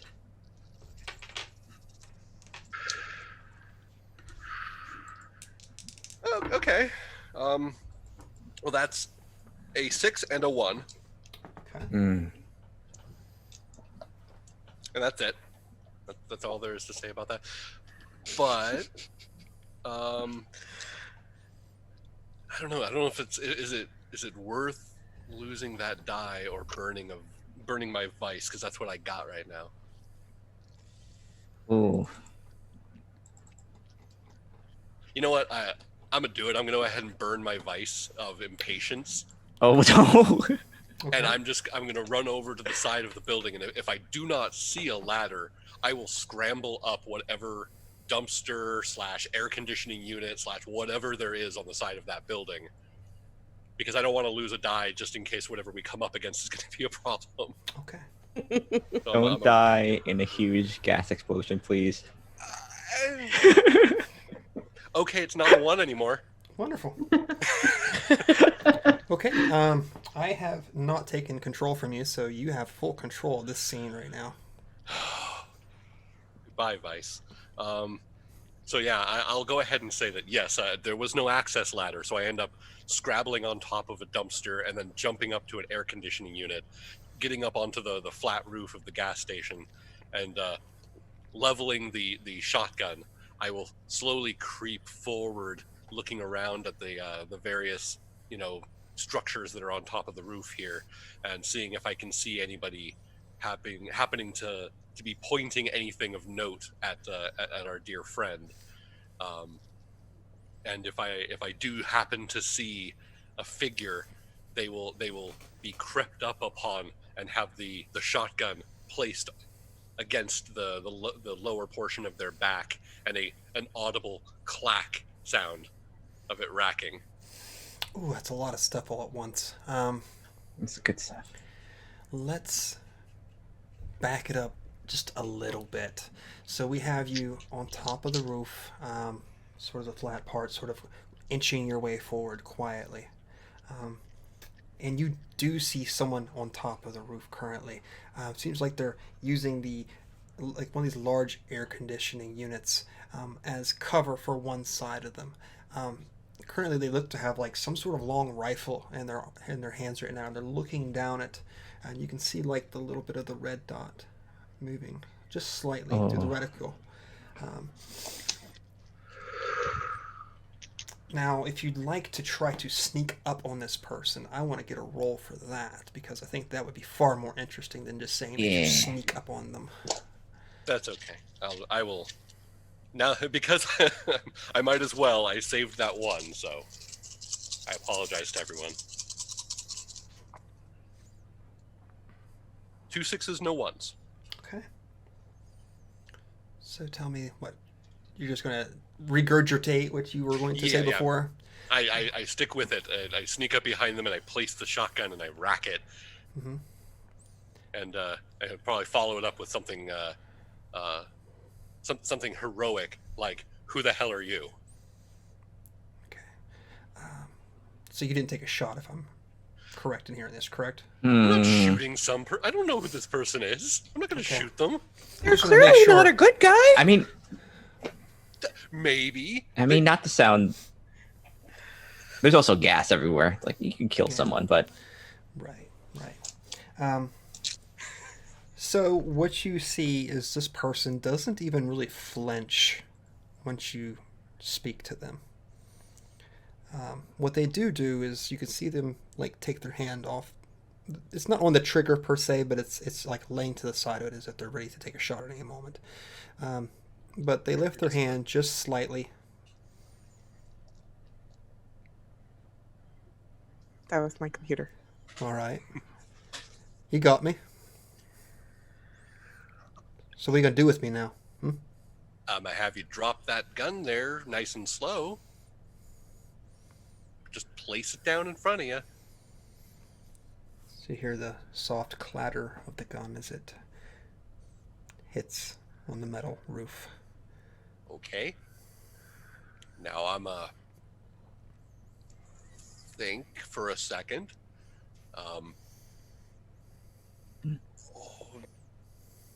Kind of look past him to see if I can see where he was looking, to see if Emily and Lynn and everyone has gotten out of the way. Have they gotten out of the way? I didn't notice it, I'm so not sure they even knew what was going on. I was in front of her. so I couldn't see her back. No one said anything to me, so I am in the exact same spot. Did Lynn happen to say anything to them? Or was I Lynn think just watching? maybe in this process, just kind of was in the process of getting to y'all and maybe like pulling you away. Because yelling out's probably not going to have a great effect. Honestly, if it's a thought. Okay. So we'll say maybe Len was sort of like trying to get their attention to Mhm. flag them away at least. And up on the roof, so the man sort of pushes up. Sort of, you hear that exasperated sigh from his sore muscles from laying still for so long. He pushes himself up to his knees and sort of keeps his hands on his sides, away from the weapon. Why were you trying to shoot my friend? If I wanted to shoot them, I would have shot them already. Oh. Just watching them. I mean, only marginally better, You can't be too careful around here. I suppose. I kind of, I think for a moment, and lower the shotgun, put out my hand. Hi, I'm Carson.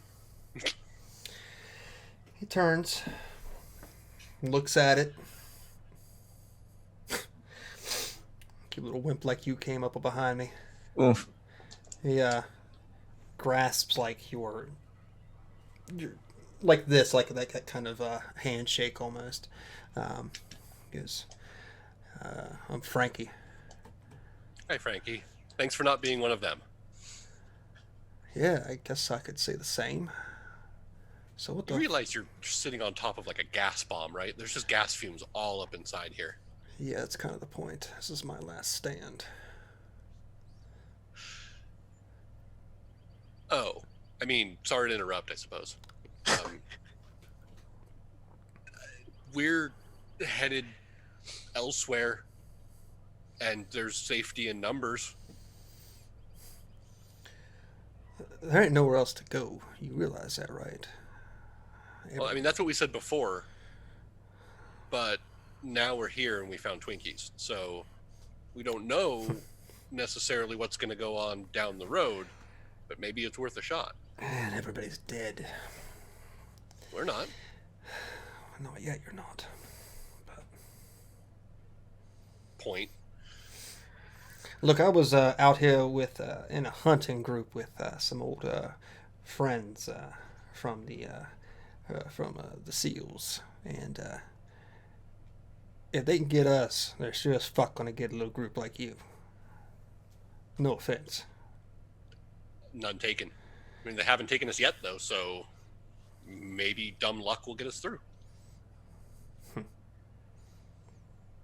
You wouldn't happen to know if there was like a hydroelectric dam somewhere nearby, or like a wind farm that didn't get voted down because they thought it caused cancer or killed birds or something? I mean, I think up near Portland there's some sort of hydro dam.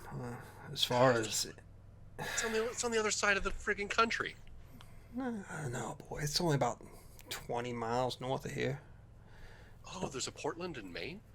Yeah. There's a Portland in Maine. As far as wind, I don't know. Maybe on Bangor or something. I don't venture up that way very often. Think it's worth a shot, though?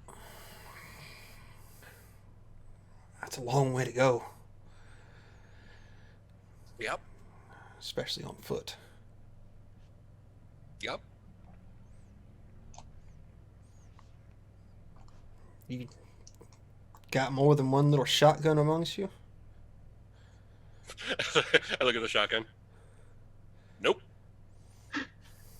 How much good did your guns do? How many of them you get? I don't rightfully know, to be honest with you. All right. We were just holed up. All All the lights went out. I'm Hold sure that, we hold all that. have our own stories about when the night came around eternally. Yeah, hold that thought, Frankie. I go to the edge of the building and look over. Len! Len! It's okay! His name's Frankie! What? Flick the light. God! Son of a bitch! Okay, What's going on up there? get the others and meet me out back. Okay. Just look at Frankie, shrug. I'm gonna go that way. Maybe we can discuss what we're doing. If you want to go off on your own, by all means, but maybe a little, if we can exchange some information, maybe it increases all of our chance to survive. Yeah, all right, boy. I got a little rope ladder here. Might make your descent a little easier. All right. Moves off to the edge and sort of kicks it off the side, and you hear it just unravel beneath you, bang against the side of the building slightly. Head down and wait for them. Okay. So y'all are going to get back together. You're going to be at the side of the building, inside the building, far from the building. As in, like on the rear of the building, away from the gas. Okay. Question. How long do these torches actually last? Let's see, the one you've had now has probably lasted about half an hour. And it was dying when you got here, so probably not much longer. Okay.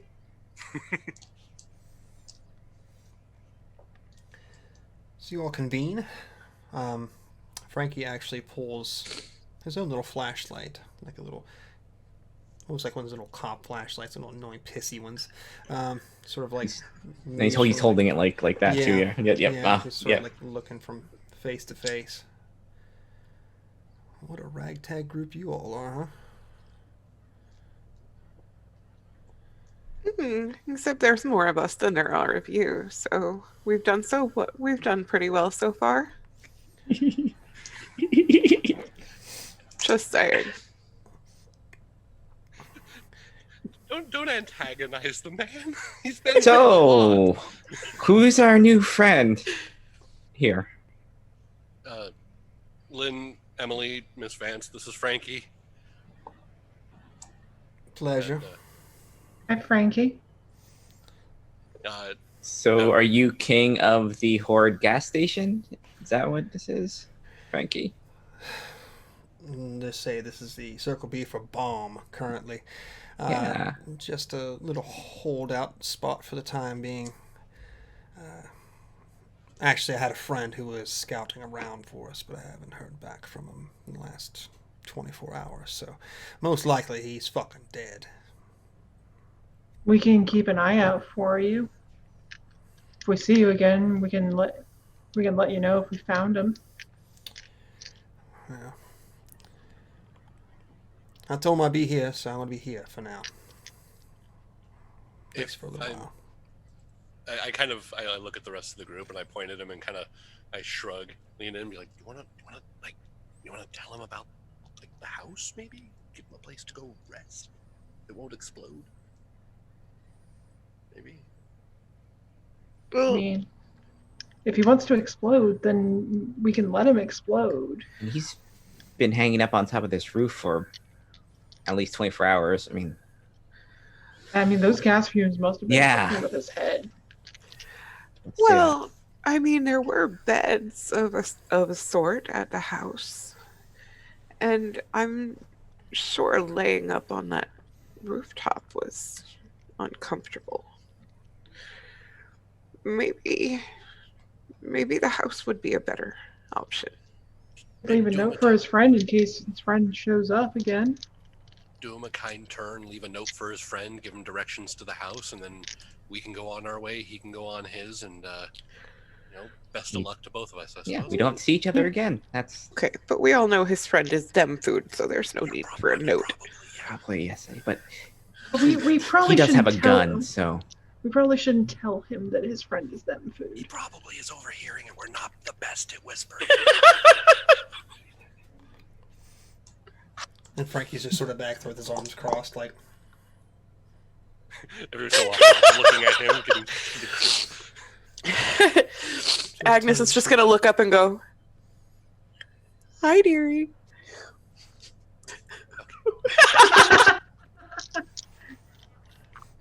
It's like, okay. So, Frankie, we came from a house down the road about a mile or so that's still pretty well defendable. Has some beds and a fireplace and an old van that isn't running outside, Has a flat tire now too. with a flat tire. If you're looking for a more comfortable place to hole up that your friend can find you, you're probably going to not die of exposure in a house. And maybe if we give you directions to it, would you be willing to maybe give us some information about where you've been from and maybe something that can help us? Why would you be giving me directions to a house that you all abandoned?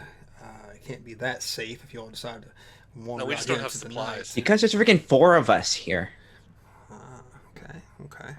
I mean, you're a whatever Army SEAL, whatever it is.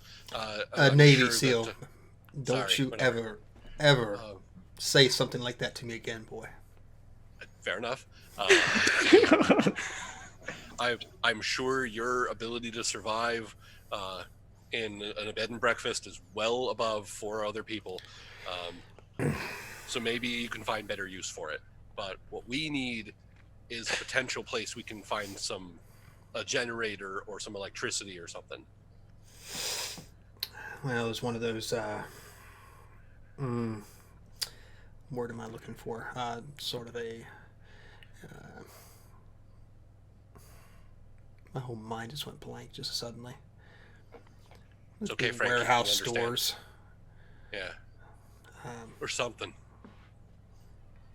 Like a Sam's Club kind of thing, or one of those large warehouse outlet type places. Like a Costco. Right. It's a little bit further inland. It's about 10 miles or so northwest of here. I'm sure there's been a prime picking place, of course, but if any place is going to have a generator, unless you find some hardware store in the town itself. That might be our best bet. If we find like a mom and pop hardware store. Of course, you're also in Maine, so just about any household is probably going to be equipped with some sort of generator. That's a thing. Well, there's a lot of snow, a lot of power outages. Fair. I look questioningly at the rest of the group, give a shrug. Shrug back. It's like, The storyteller is just saying this because I have no fucking clue, but it sounds like it makes sense to me. No, it actually, That sounds- yeah, that sounds. Yeah, it is. Yeah, a that thing. makes sense. It's, Yeah. I suspension We have of one. disbelief is still there. We're good. So, okay. I mean, you go to the coastline, you're going to find some rich person's old house anyway, about that, like the one you're just describing to me. what do you mean when there's no water? Yeah. It sort of gives you a curious look. She'll be like, yeah. Stuff's weird out there. Yeah, there's no more ocean, man. Sorry. No ocean? Yeah. None. Oh no, that means the Navy. I was about to say the name.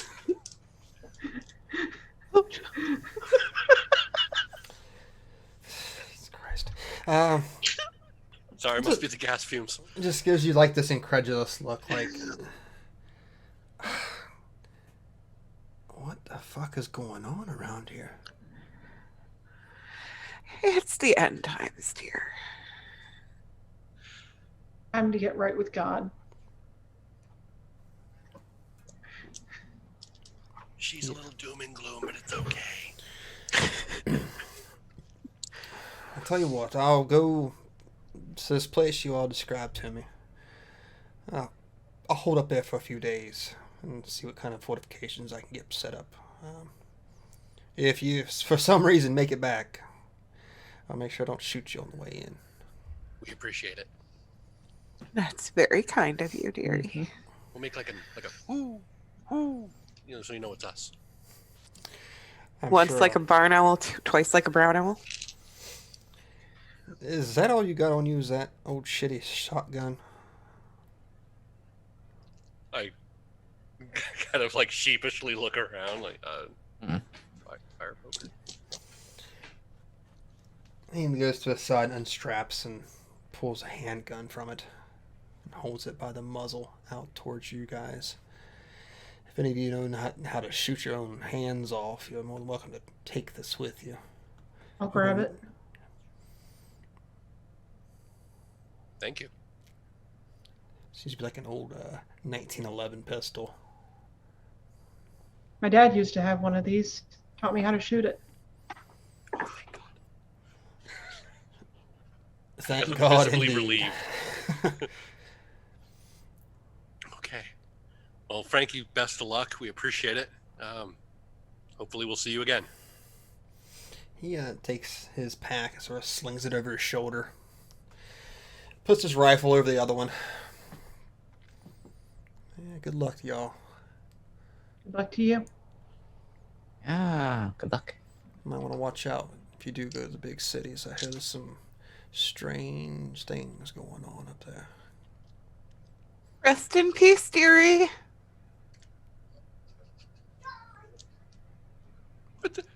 That's looking on the bright side. Sort of blinks at your reply. Right. Okay. So long, I suppose. All right. Turns and starts to walk away. Hey, but we didn't get shot, so I call it a win. Yeah, no one died, got hurt, exploded. Yeah. You have a gun. 2 guns. Two. So So let's get away from the horrible brain damaging fumes. yeah. Okay. Okay. So where you all headed this time? Is my torch still lit? It looks like it's going to be lit for a few more minutes tops. Is Frankie clear? It's like the thing. Fine. Yeah, he's gone. Everyone else clear? I'm gonna drop it on the. I'm gonna throw it at the gas station and walk away. Okay. Do we see? Do we see? See, dude. I guess we would because you have the. Yeah. Oh no. Hey, look, there goes our light source. Okay. Hey, look, a much bigger light source. So, in this case, Emily, go ahead and roll me a conflict roll here. How many dice do I have? Do I You still have 8? You still have 8 as far as I understand. All right. Roll good. Or roll terribly. I'm okay with either one. That is 2 1s and 3 6s. Okay. Wow. Okay, that's pretty much just yeah, same thing. Could be pretty badass. We all put on our sunglasses while walking away from a massive. I think it's gonna be a panicked run. I think more than anything, it's like no. So, are you going to do anything about those ones, or are we just toss them to the side? I don't think my virtue actually fits for this. Okay. That's not a problem. So we're down to 6 d6s. Why don't you go ahead and tell me what exactly happens in this scene with you tossing this lit torch? Once I've made sure everyone's clear, and since I know that our torch is going to go out, Mhm. and I also know that lighting this fire will create light for this area for the next however long it takes to burn out the fuel. Which means maybe it's safe from them. I will throw my torch and watch it go up in flames as I run away as fast as I can. Okay. So it's not so much one of those cool walk away scenes, you know. It is not. where It's Oh, running like a motherfucker away from this place. I just quickly looked up what a gas station. It is not small. No. It is very big. It will be a massive explosion. Even considering if anyone siphoned a bunch of the gas from this place Yeah. before it went up. Just It's a few still a lot of- lumps. Yeah. It's- Yeah. So there is a catastrophic explosion as dirt and metal and concrete just explode up into the sky. It's almost like a mushroom cloud of just burning gases fill the air. God, And debris falling in all directions. I hope that future games are just like a random explosion. What the hell is that? Yeah. It's The our very legacy. ground itself is shaking just from the force of this explosion. It's like almost like an earthquake had occurred. And as the sound of this inferno fills the air, you swear you still hear the sounds of laughter carried on the wind. Something draws some sort of glee from this moment of utter destruction. And I think with that, we're going to go ahead and take us a quick break. So give us like 5-10 minutes. We'll be right back. And hopefully we won't lose any candles in the meantime. So we'll try to make it as quick as we can. So Walk softly. Rock's very soft. We'll be back. Thanks. All right, we are back. And the remnants of a large fire now burning in the middle of nowhere. And whose fault is that? I Emily. help. I mean, I help. we cleared out a hazard. We cleared out a hazard. Who made the And we- fires worse? I mean, the fire. But I created lights so that they can't get to this area. I know that they are afraid of the light, but won't it also draw them closer if they see something because they might assume that there's something here? I mean, we're not. Well, we're not going to be here much longer now, are we? Also, that's That's really a good cool. Okay. Now, we lit that gas station on fire before deciding where we were going next. I thought we decided we were going to Portland. As long as we don't end up north of Portland, everything north of Portland is bullshit. I think Lynn gives you that same like look that probably like Carson had. Like, we're not talking about the same. Oh no. Okay. Isn't that like a no? Okay. So that's 20 miles away. So we're gonna need to find a vehicle of some kind, which means we're gonna have to go to somewhere that's mostly untouched that might have a vehicle. Where would that be? Well, there are a ton of used car lots in this part of Maine along the coast, especially along 95. You drive 5 miles and then you meet another one, and then you drive 5 miles and then you meet another one. There are all those crappy little buy here, pay here places. Okay, that's as good as idea as I've heard so I mean, far. that's I can't argue with that. Trying to find a car. I mean, they usually at least fill them up a little bit before they sell them. So, Crazy Al's discount car lot it is.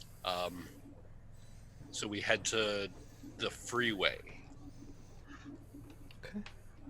And maybe someone jumped out of a car and there's one working on the way. Who knows? Why would they abandon the car, though, if it was working? Why did we abandon a perfectly good house? Because we would starve. To the highway then. Or maybe we'll find bikes. Started out so optimistic that it's like, yeah, Dying starvation.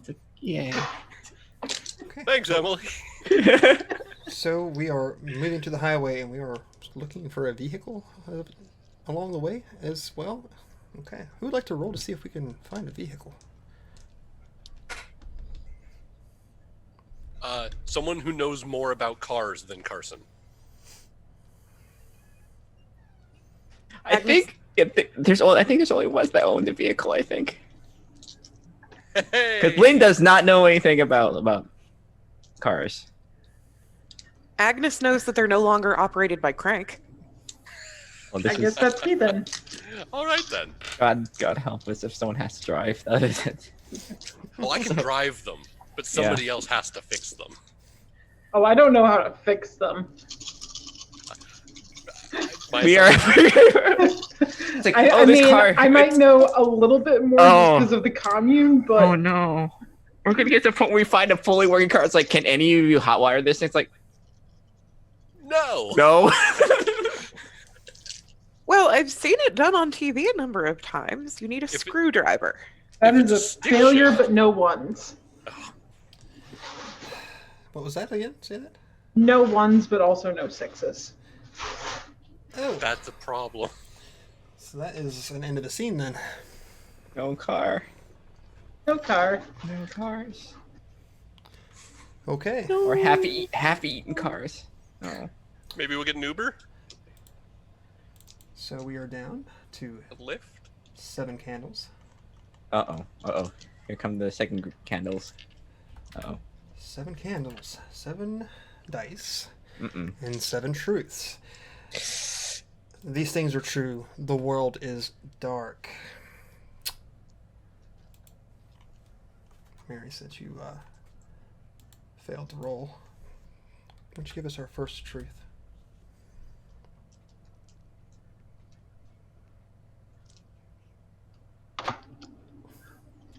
We have found 3 bikes.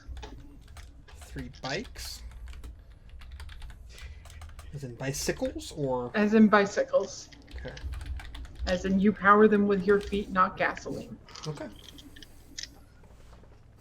3, huh? Anna.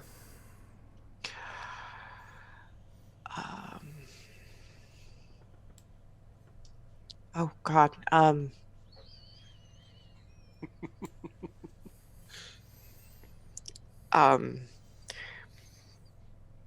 One of the bikes is a bicycle built for 2. If you didn't, I was gonna. Oh, God. Okay. Shauna. Tandem Her third bicycle. truth. We hear howling in the woods. Howling in the woods. Wonderful. Mark. As we get closer to the desert that was the ocean, Mm-hmm. there are lights in the distance above the sands. Lights above the sands. Wonderful. Our 5th truth is Keep twisting that knife. to twist the knife further. The sounds of the gas station have definitely attracted them to your location.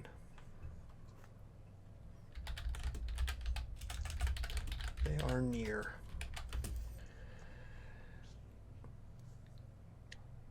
Well, all right then. So we'll 6th give, truth. yeah, Mary, we'll give her truth here. 6th truth is the fire did not burn as long as I was expecting it to. Fire did not burn as long. And our last truth is We're all alive. there you We're still go. alive. Like, Maybe. Obviously, our 4th bicycle burned up in the gas station fire. Oops. I will say, you all are traveling down this highway and you're sort of flanked on one side by like heavily wooded area before it reaches off into what was once the ocean. And the median between this side of the highway and the next is also a fairly heavy wooded area. You stumble across a vehicle for sure, and it has the bike racks attached to it. And you see these bicycles attached to this vehicle, but the front door of it is almost hanging off its hinges. And looking at it, you can see there's deep gouges in the metal as if something had ripped the door off. And inside is just a blanket of gore, of blood and viscera and frozen flesh. Who wants to search the car? Not it. Nope. Actually, fine. You know what? Well, it's a good thing the gas station killed my sense of smell, so hey. And that fire burned the rest of the nose hairs. Searching the vehicle? Yep. 7 dice. I'll start taking the bikes down while Lynn's searching. Sure. Okay. 1-6. No ones. Wonderful. So what do you find inside? Oh.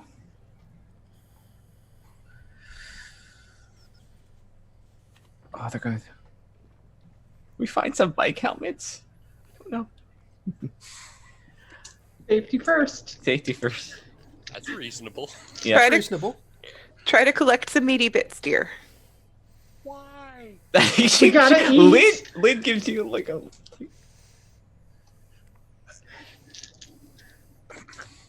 I mean, we gotta eat, right? Miss Vance, I'm gonna have to say, why? We have. We need to What? be practical.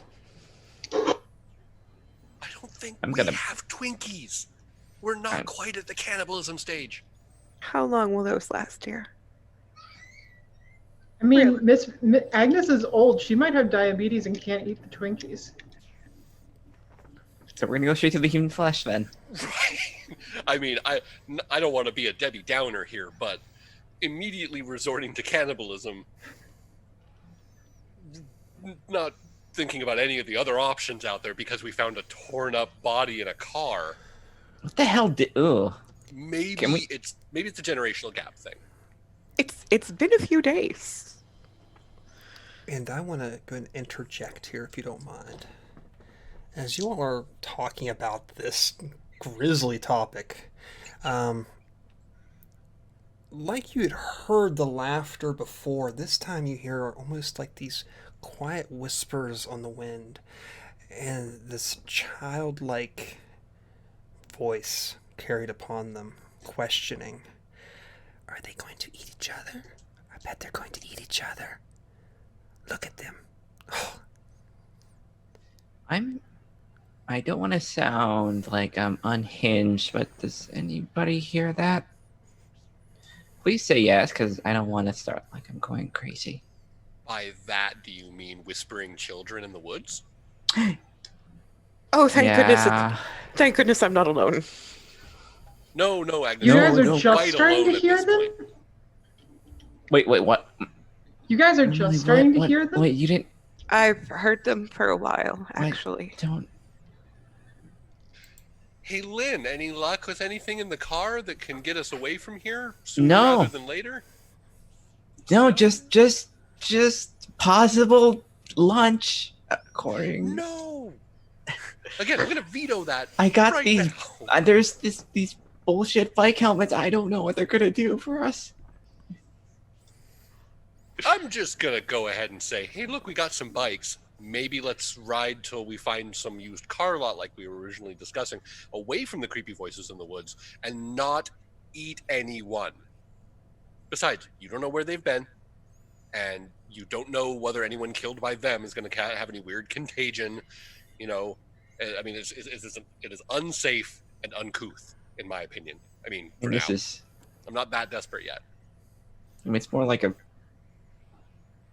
like a mush than anything, Doesn't help. anyways. It really doesn't help. I mean, we don't even really have a fire to cook them on anyway, and I don't really want E. coli. I don't think the logistics are the problem here. All right, let's go. Let's It would just be like sushi. Oh.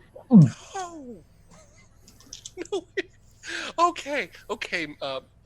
Miss Vance, let's go. let's Yes, dear. yeah, let's get this. Let's not speak about this horrible car and just take these bikes and continue on till we find a real car that isn't full of stuff. Yeah, good idea. Let's go. And if maybe we can outrun the scary child voices. Stand there staring at the woods for a sec. No, we're not going to eat each other. Yet. Maybe we're gonna eat you. Nope, let's the go. woods are talking. We're leaving. They go. Let's- Yeah. Okay, who's on the tandem bike? Yeah, who is on the tandem bike? I will take the back of the tandem. Who is tying their fate to our old cannibal?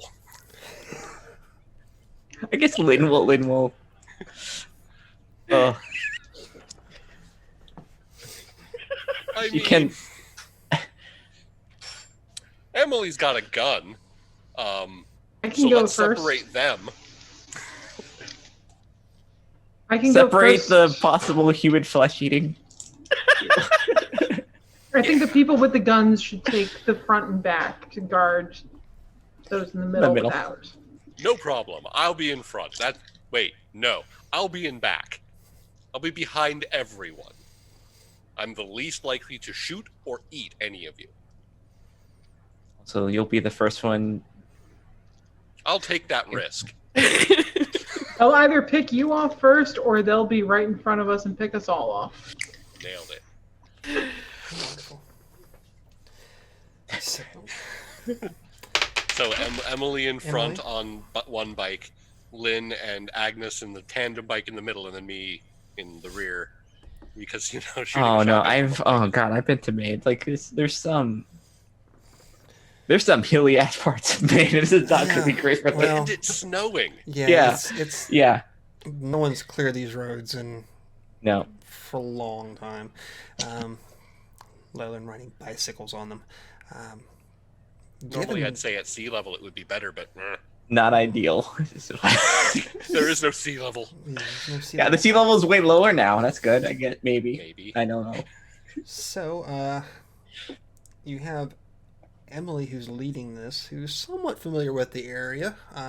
So that's somewhat of a good thing, I suppose.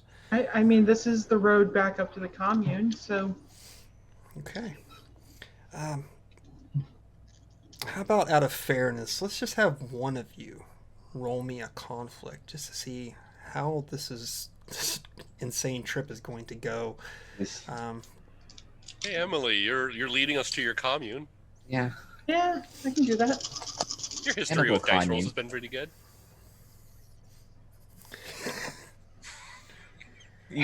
What? Right. 3 6s, no ones. 3 6s, no ones. Wonderful. So, with your leadership and directional sense, it's slow going, don't get me wrong, and it is rough.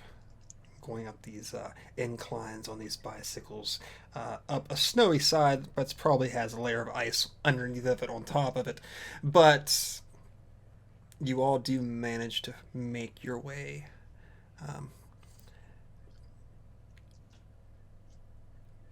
You said you're heading to the commune currently that's close by, or are you just bypassing that and going on? Uh-oh. I believe Emily was trying to get back to the commune. Am I right? I am trying to get back to the commune, but I think we should look for the used car lot before we try to get to the commune. Fair enough. Fair Two enough. birds, one stone.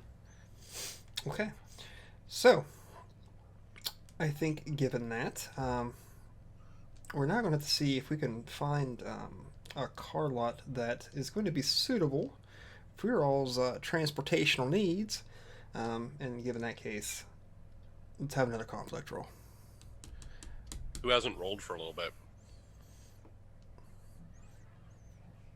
I think Shauna's rolled for a little bit. Let's have Shauna roll it. All right, that's 7 still. We're still. Okay, I'm gonna roll for any of these candles got anymore. There we go.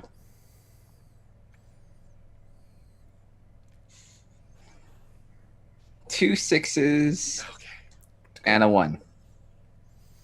Okay, are we keeping that one for me? Sure. Okay. And you have narrative control, so by all means, go for it. Yes, we find. You know, we'll just find a. They're big. They're trucks. Big trucks. Big trucks. Mm-hmm. Okay. So you all painfully push yourself through the snow, stopping at what's the name of this car lot we find ourselves at?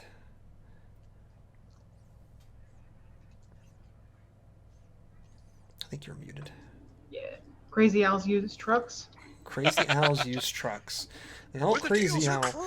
Yeah, crazy. all Crazy Al. Oh no, Yeah, Crazy he Al has still lives here. It's just large, big ass redneck trucks is all that Crazy Al sells up here. But they are full wheel drive trucks at that. So With no tires. Yeah, you'll be able to get along in the snow. Frozen, wild, wacky, inflatable arm waving tube men. Exactly. Yeah, probably died a long time ago. But you've found a suitable Don't eat the place. Magnus. It's sentient now. That's the truth. So there's trucks outside this car lot. You see that the main offices looks like it was at one point like one of those single wide trailers that's been converted into like a sales office. The front door hinge seems to be like the door's been knocked off at some point. Maybe somebody might have been here. You're not entirely sure. You don't see any footprints in the snow per se. But you would assume that any of the keys to these vehicles would probably be inside if they are still here. Okay.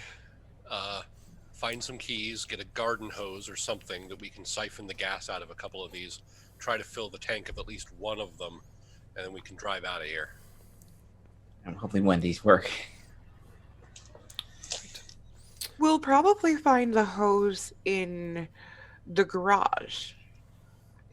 They Seems- tend to keep them there to rinse off the ground when they're done. All right. I'll go look for a hose if someone wants to head into the office and see if they can find the keys. I can do that. Okay. Okay. It's about time I helped more. I'll go as lookout, make sure. Okay. Also, Okay. if we need a flashlight. Well, yeah. We only have one light source right now, don't we? Okay. Unless these bicycles had headlights. There was no truth that said they did, so. But there's no truth that said they didn't. True. Where's the burden of proof, huh? It doesn't quite work that way. Okay. Flashlight in the office because there's less ambient light. Garage might have big rolling door that can at least let in some outside light.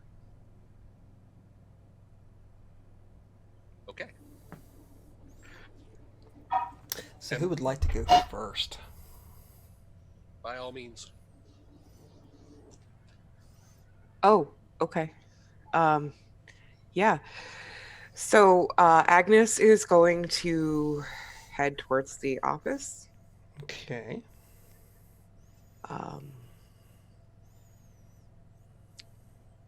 Shining the flashlight ahead of her. And I guess we're looking for keys. I'm going to look for all the keys I can find. Okay, so go and give me a conflict roll and see what we can find inside this makeshift office area. Okay, that's yep. I think we're at 7 or 6. We have 6. 6 I did that to myself. There we go. Cool. Oh no. Oh no. 2 6s and 2 1s. Oh. Those ones going to me? Do you have a vice or a? I do have a vice. It's the top thing on my list. I can burn that. Oh, cool. Okay. All right, let's. So, I don't know. How do we do this again? Okay, did we lose any of those ones? Mm-mm. Okay. 1 is a 6 though. Okay. So you're still at 6 dice. So you have succeeded on your roll. How many 6s total did you get? 3. 3. I do not wrest narrative control from you, so Anna, you get to tell me what you find inside this office. Okay. So, in burning my vice, Agnes, she steps in, and it seems like such a little thing, but there's like a coffee cup from the previous tenants that has just been left on the floor, and she almost trips over it. And it's just about enough for her. Like, she has survived this long and come this far, and she almost gets taken out by falling because of a coffee cup, and that would naturally mean breaking a hip. And she just starts getting angry, and like really angry, and just tossing the place. Like, she takes the desk and she flips it, and she looks into the cabinets, and she like rips the doors off, and she's just like primal screaming the entire time. I think Lynn is just kind of like just dumbfounded at this moment, and also maybe realized that better this happened here and not on the 2-person bike. Agnes does manage to find 3 sets of keys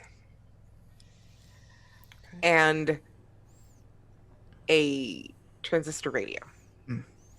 Find anything in that rampage? And she starts to take a deep breath. Yes, I did. And she comes over and she holds out the transistor radio in one hand and the 3 keys in the other. Hey. Oh, good, some keys. Oh no. What? Do the keys have any identification on them? They would have like the make and model and year of the vehicle on them. Also, I've noticed that key fobs from car dealerships usually have like a key fob that has an alarm for the car. Cool. Oh, all right. So oh, that's better than something. Should make it easier. Just gonna say we're gonna have to try all these cars, figure out all these trucks, but maybe one of these will have. Maybe their alarm system will still work. Maybe we don't want to trigger the alarm. Well, not the alarm system. The little door open noise. Oh, where you click it and it goes beep beep beep beep. Yeah. Although don't hit it more than once, because that could also make the alarm thing go off. Oh yes. You're so smart about these things, dearie. Here, you take the keys. Okay. You want the why don't you keep the radio? Okay. And she just starts like That was moving dials. well done. Anything? No. It may need batteries. For the Well, I that the flashlight had. Damn. Well, I mean, we got keys, so that's one good thing. We should see how they're doing. Hopefully they know surprises in the cars. Where did that lovely young man Carson go?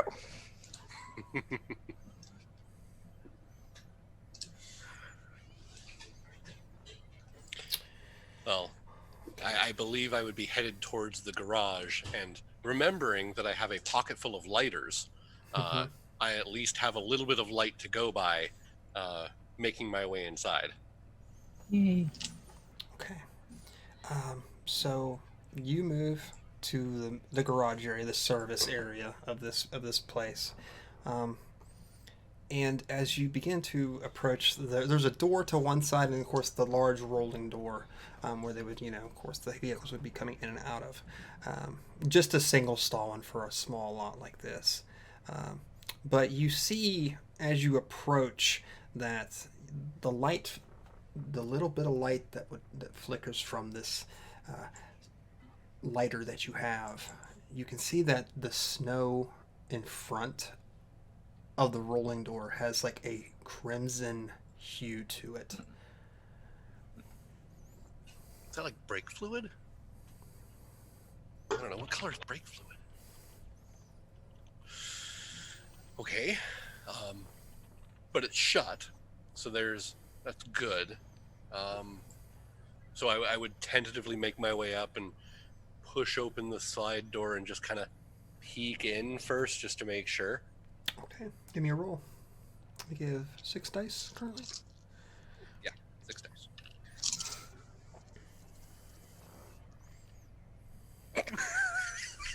Oh no. Good. 5, laughing. 4, 3, 2, 1, 1. Okay. Oh no. 2 ones. 2 ones, but I am going to use my virtue of courageous Okay. to say, hey, maybe I push through, because even though I'm scared to death, I know we need to get a car so that we have a way to get out of here. So if I can just find any sort of hose in here and get out, then it doesn't matter if that's brake fluid or not. So I'll steel myself, take a few deep breaths, and then push through anyway, and reroll those 2 ones. And there's no 6s, but there's no 1s. There's 2 4s. I failed. Okay. So that's a candle. It burned up all my luck earlier. Another. Oh. Goodbye. So that is 1 candle Oh. gone. My candle. That will bring us to 6 candles. Uh-oh. Uh-oh. We have 6 candles, 6 dice, 6 truths. These things are true. The world is dark. Mark?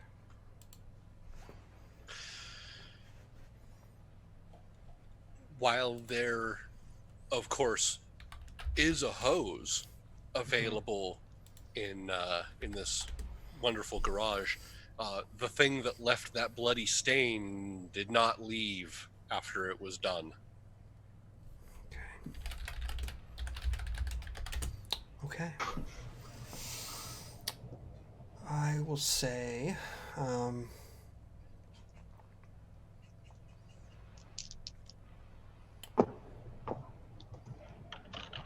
that only one of the trucks outside is usable to actually be driven. Better than a tandem bicycle. One truck works. Okay, I will, third. I will say that one set of the 3 keys goes to that one truck. Okay, one set of the keys is to that truck. You're learning this game. Okay. Anna.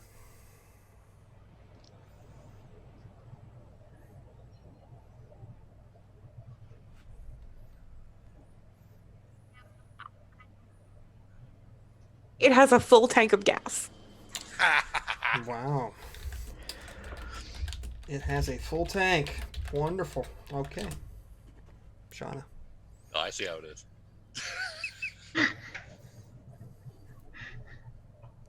The radio did have functioning batteries. Okay. They were just put in wrong. I like that. Wonderful. And the last truth is... And we are alive. We're We're alive. alive. Okay. I guess For now. Guess I'm just walking into a place for a hose we don't need. Full tank of gas. So It's full Carson, of. What color is life? It's like, what color is freaking red? Carson, you push this door open, and what you see from the bay across from you, well, I shouldn't say it, you're standing in the bay, but the opposite wall is completely crushed in. It looks as if something had actually just ripped it apart. And what you see before you is this almost like crustaceous looking creature. Nope. And it has like these long tentacles from its mouth. And you can see it's like ripping this body that's half frozen in front of it on the ground. You hear the soft crunch of the bones separating from one another, this sound. What a cave demon. And of course, when you throw the door open,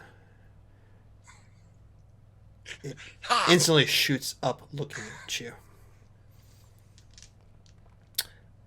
And given my warnings of what may have been here, I feel safe to say that this is going to be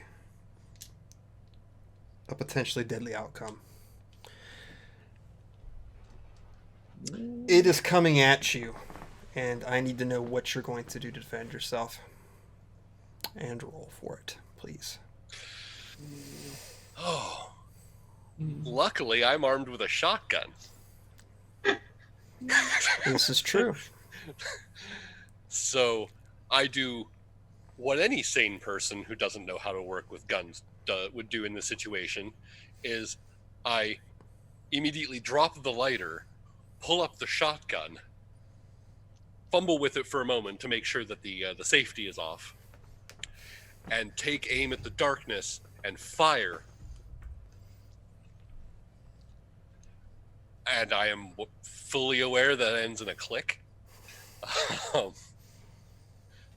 To which I believe if I have enough time left, I proceed to, 1, wet myself, and 2, run away screaming.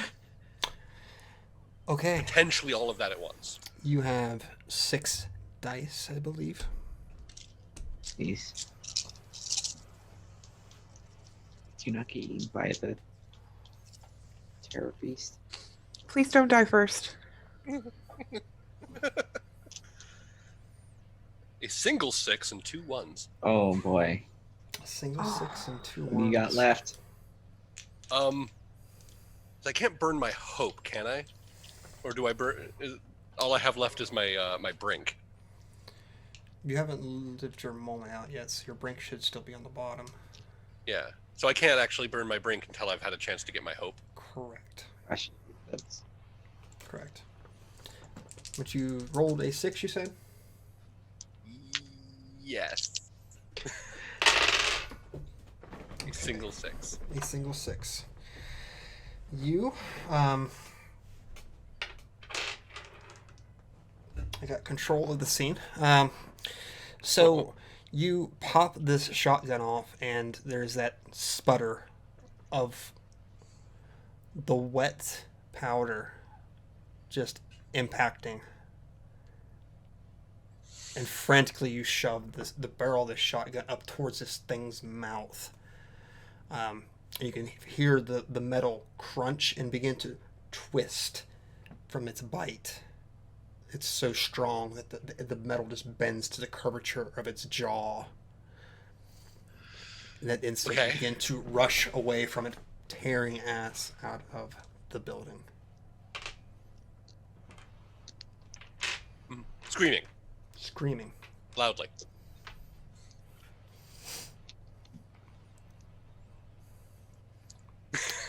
And it is going to keep pursuing you at this rate, so...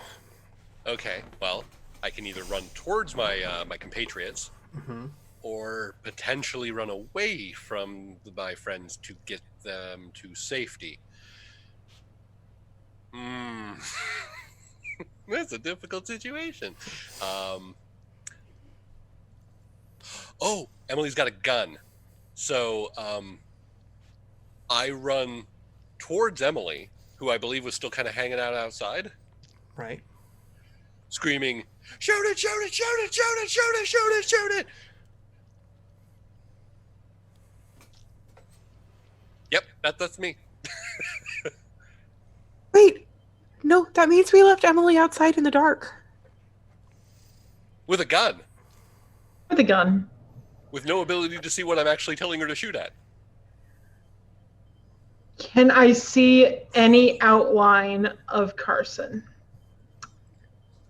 I would hope so.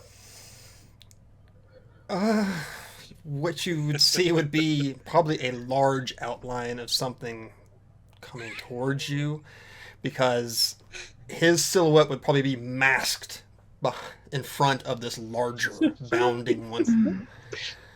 How tall is Carson? He's like 6'1". Oh, oh no. That means it's really big. Oh. Okay, I am going to shoot at the just slightly lower than what I think is the head of the giant silhouette. Center mass, center mass. So here's a question I want to pose to both of you. Hmm. This is going to be a very deadly roll. Are you? So who wants to take responsibility for this roll? If you shoot me, I am okay with this, if only because it's hilariously narrative. If you would like, I will take full responsibility for this role. You're shot, you won't be torn to shreds by the beast. Hey, win-win. I mean, you probably will, but you'll be dead for it. I'll go ahead and roll if you're okay with it. Okay. Give it a shot. How many dice are we down to now? Oh, 5? give it a shot. Yeah. We had 6 and I had 2 1s. Oh, you had 2 1s. Shit, I thought you only had the 1 1. So we have 4. We have 4 dice. We have 4 dice. It's fine. Oh no. It's fine. Don't wound him.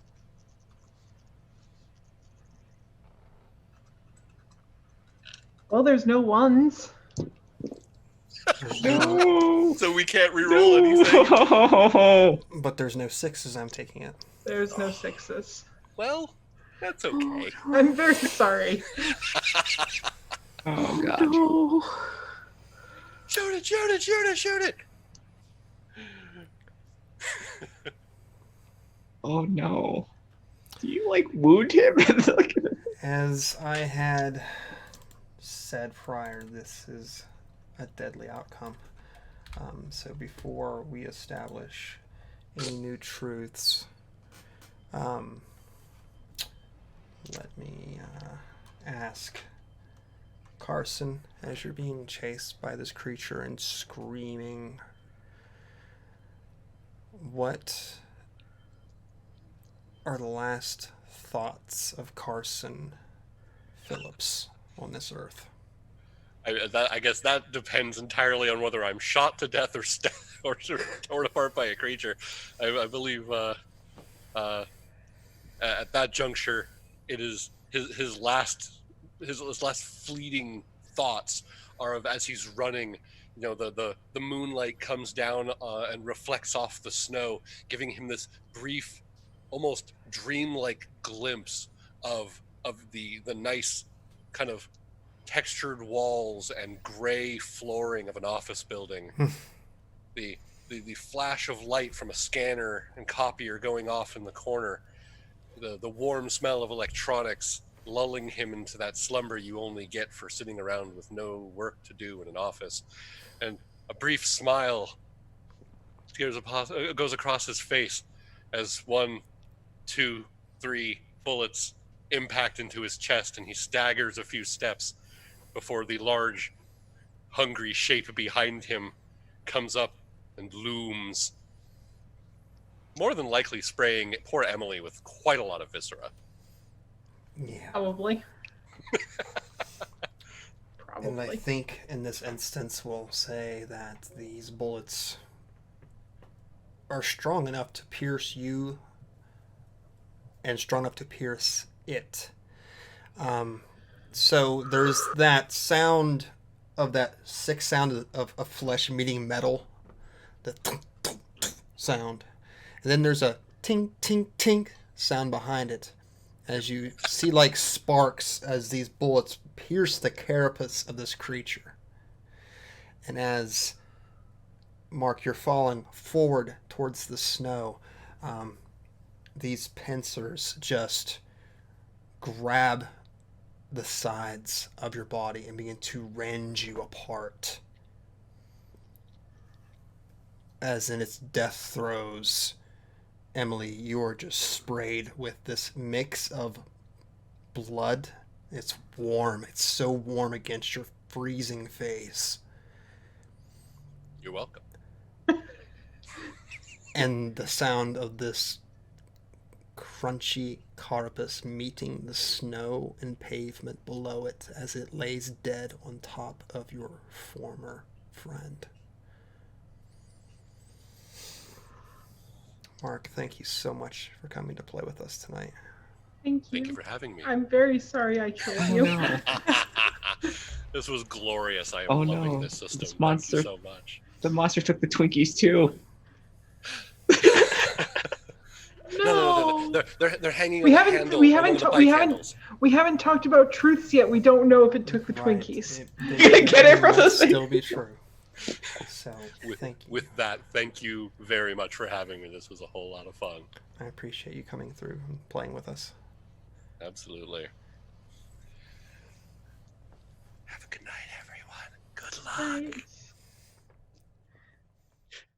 So, Okay, we are how down many? to 5 candles. Okay. We have 5 candles, we have 5 dice, and we have 5 truths. These things are true, the world is dark. Normally the person who failed the roll, yeah. which I believe, I guess would be Meri? No? Yeah, Yeah. Yeah. well, yeah, you failed the roll. So, I did fail the roll. So in this case, you are going to start off our truths. The second truth is that we find the truck. We find the truck. Anna?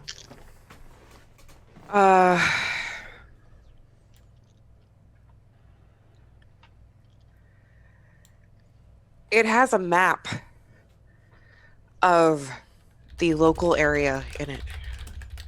Interesting. Okay, Shauna? We hear the voices louder. Voice is louder. You kind of stole what I was going to do. Oh, jeez.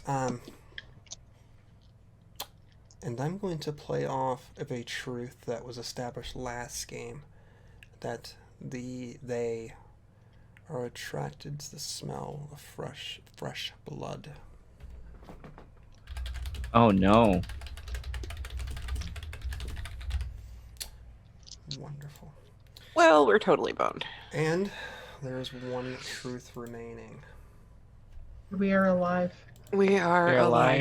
alive. At least most Some of you us. are. I'm gonna fix your camera up here a little bit, Shauna, because I have you way too small. Alrighty. So, Emily, you have the scene that I have discussed with in detail happened before you. The other two, I believe, are still inside, if I'm not mistaken. So Very you're- happy. Yes, you're standing there with the corpse of your friend, mostly ripped in half, let's be honest, with a large crustaceous-looking creature laying on top of it, dead apparently, and your whole face is just a mask of crimson. At least I'm wearing a Sprayed- mask. Yeah, just sprayed down your body. And it's so warm, there's just like tendrils of steam rising off of your skin from it. And you all inside hear the bang, bang, bang consecutive shots. What the hell was that? Shoot, we got. All right, let's get this car. We Wait, we might want to leave. wait. Agnes would run over to Emily. Emily, what's up? Oh my. What? Okay, car. He told me to shoot. Where is he? He told me to shoot. It's okay. It's okay. He told me to shoot. Car. And you did. It was okay. I shot It's him. okay. I That's shot okay. him. Let's talking. Get more car. Let's go. Car. We need to go Shot now. him. I shot him. We can feel Car. bad about this later. I shot him. Shot him. And Agnes is gonna put her arm, if that's okay, put her arm around you and like lead you towards where Lynn's going.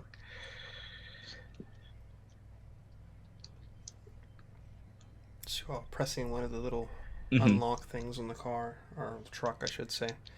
And I'm just going to go full-blown, like, tacky, bright yellow truck with, like, the massive tires and, like, the steps you have to get up onto just to get in the damn thing. This is one of those tacky-ass trucks. It's like 5 foot, so it's like those steps are like more daunting than one would expect them to be. Right, exactly. Even like a jump. And you're pushing her towards this, and you just hear all around you like this excited chatter, just. And Emily, you in particular, you just have this feeling like this serenaded song just pouring over you. And even the rest of you begin to feel the rhythm of this otherworldly crescendo building around you. And you swear you hear in the mix of it the sound of Carson's voice mimicking back the last moments of his pain and sorrow, asking, "Why did you shoot me?" Told me to. And it echoes and echoes. You told me to shoot. You told me. I'm sorry.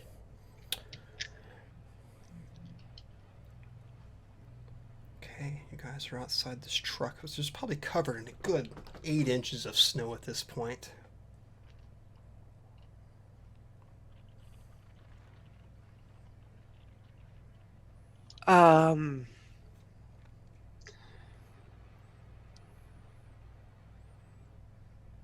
We gotta get in the vehicle.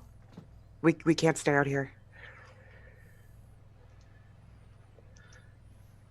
So Agnes is gonna take her arm from around Emmeline and try to like climb up and open the door. Okay.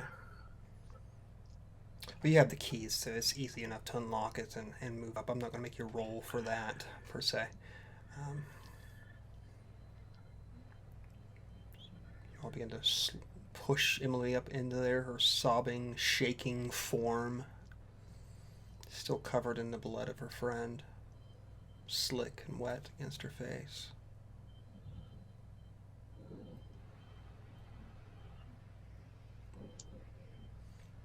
Who's taking us out of here?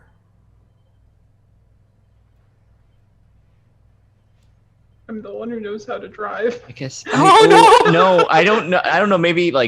Oh. I think it might be Lynn because Lynn's maybe there and just like, we can't wait for this. We just have to go, like driving or not. I've driven a car, not good, but. Okay. So you probably jump into the seat and like hit the windshield wiper just enough to try to clear some of the snow off so you can see a little bit. What you're greeted with, of course, is just like a layer of frost, and it's hard enough to see through even with your headlights blaring in front of you. But I know this California girl probably hasn't driven on a lot of icy, snowy roads in her lifetime. Never. Oh God, we're all gonna die. First time in a truck, a truck this size. So Why don't you go and give me a conflict roll to see if this truck even makes it out of this parking lot without striking something else. Oh God. 2 1s and a 6. Okay. We're keeping You those got ones. something to burn for those ones? I have I got my moment. Oh. What is your moment supposed to be? It is. Oh my, she knows how to drive. Oh, I think unfortunately that moment is not going to take precedence in this. Nope. So you're going to lose those 2 1s. Okay, well. But you still do succeed. We still, yep. It's better than getting mulch. Alright, so we have 3. And I have 5d6. And then you rolled how many? 2 6s? 1 6. 1 6. The very random. I did not get control, so you have control of this scene.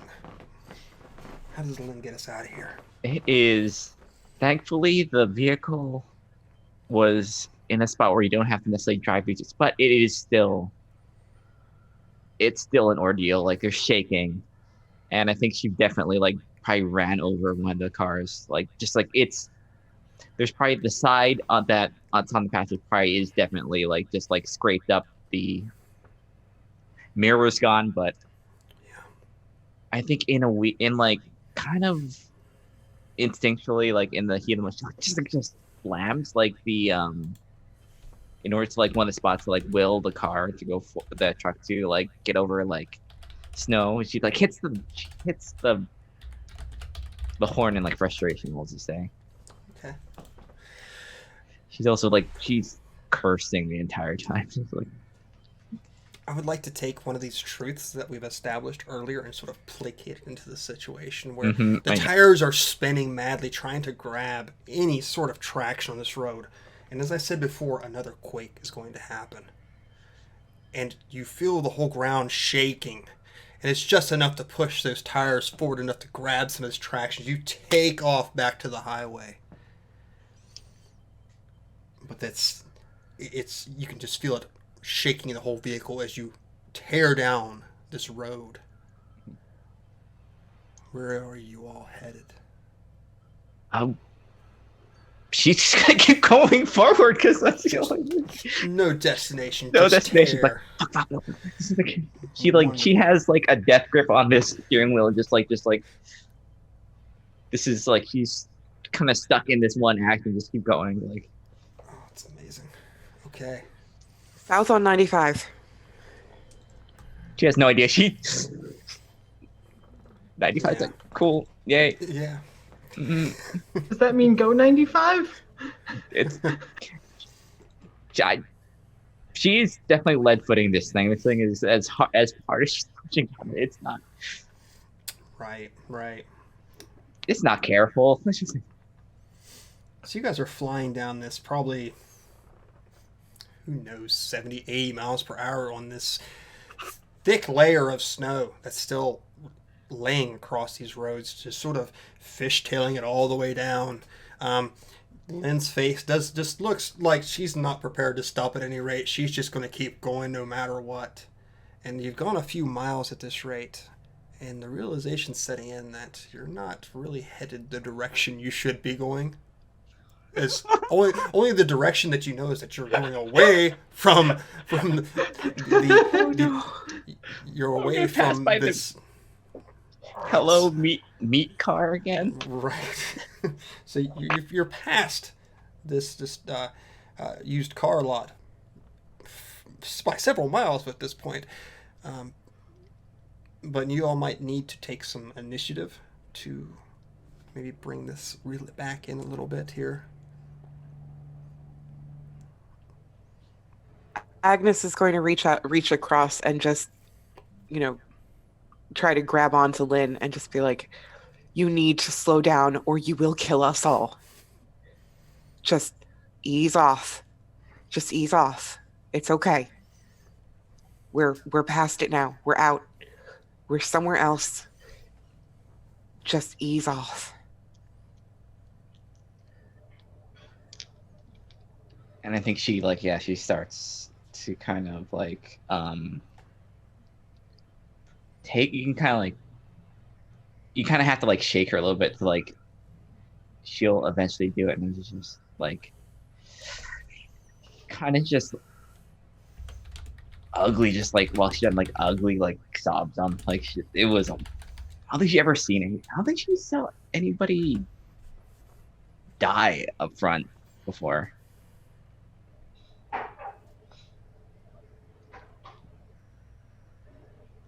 Is that a question? Hmm? Sorry. No, sorry. Was that a question? Oh no, like she's Okay. she's not she's just like barely hanging on like as far as. Does she slow down or does she just stop? I think she just stopped. I think it's Okay. We're not even going in the right direction. Any direction is better than where we were. I just went. I just went. I didn't know. Just want to see away from that thing. It's okay. You did a good job. You did a good job. You kept us alive. Do we even deserve to be alive? You didn't do a damn thing wrong, young lady. He told you to shoot, and you did. And you saved the rest of us. And that has to mean something. Now listen here. And at this point, like, that doddering old woman is just gone. And she's like, we need to pick a place to go, and we need to go there. And we're going to do it together. And there's going to be no more crying about what happened. It happened. It's done. Now we move on. My commune is 5 miles north of that car lot. That should be a safe place. It's at least defensible. And I know we have food there. Or we did.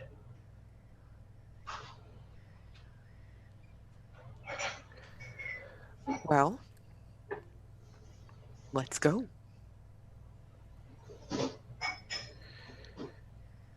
I think she Linda's like stops herself and just puts her head like on the steering wheel and just exhales and turns the car around. Do you want me to drive? She'll stop the car again and just like, yeah, just please. Agnes? Yes, ma'am. Do you have a handkerchief? Oh dear. Yes, absolutely. I'm so sorry. Here, let me help. And that shawl that she had on from earlier, she's going to take a corner of that and just start wiping all of the blood. And she like spits on it and like cleans off more. And she does that thumb licking thing that grandmas do. Gets in the crevices. So you wipe this gory mask off your face. And even in the process of doing this, there's that bitter copper taste that still manages to linger past your lips into your tongue. Agnes? Yes. People don't taste good. No, they do not. I don't think we should have eaten those people. I think it would have been a bad idea. Probably. Okay. We're doing okay now. Okay. And I'll get behind the wheel of the car and turn us around. Okay. Let's see if we safely make it to the commune. Give me a roll. You have 5 dice, I believe. We got 3. You have 3 dice. That's correct. Oh, Oh no. Oh no.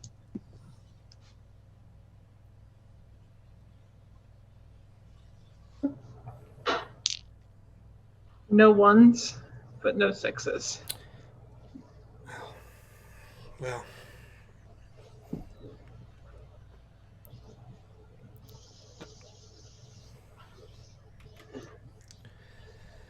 our scene will end. We have 4 candles, 4 dice, 4 truths, Ah.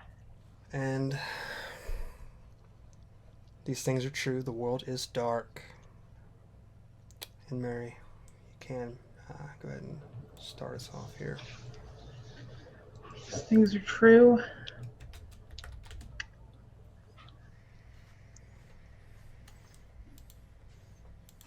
We make it to the commune. You make it to the commune. Okay.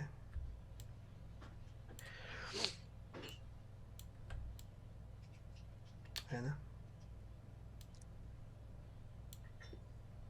It was overrun. The commune is overrun. Okay. Shauna?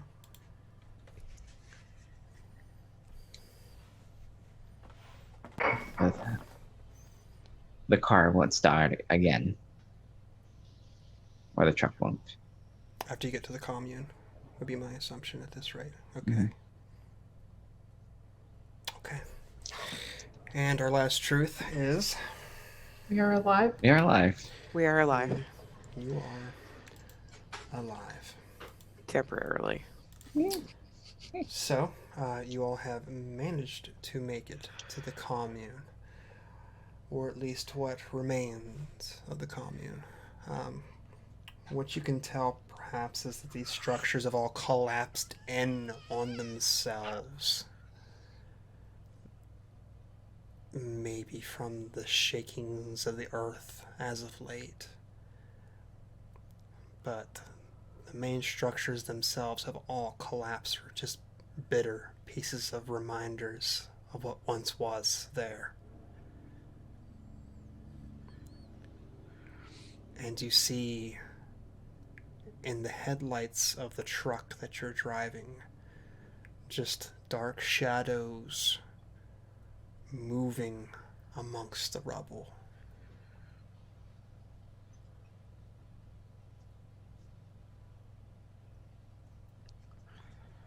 And that is when you hear the engine stall on the truck itself as it groans Damn it. and dies beneath you. This is why you never trust a Ford.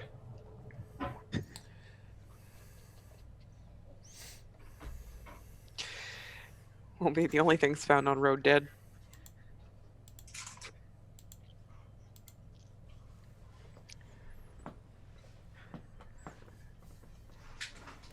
So,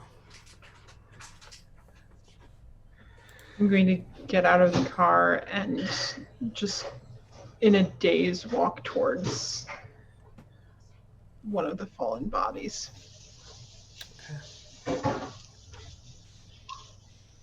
That's a bad idea. and I'm Get back going- in the truck. And I'm going to say, Mary, in a way, this would be an opportunity to live your moment out if you so choose to wish to try. I would like to try. Okay. So go ahead and roll me 4d6.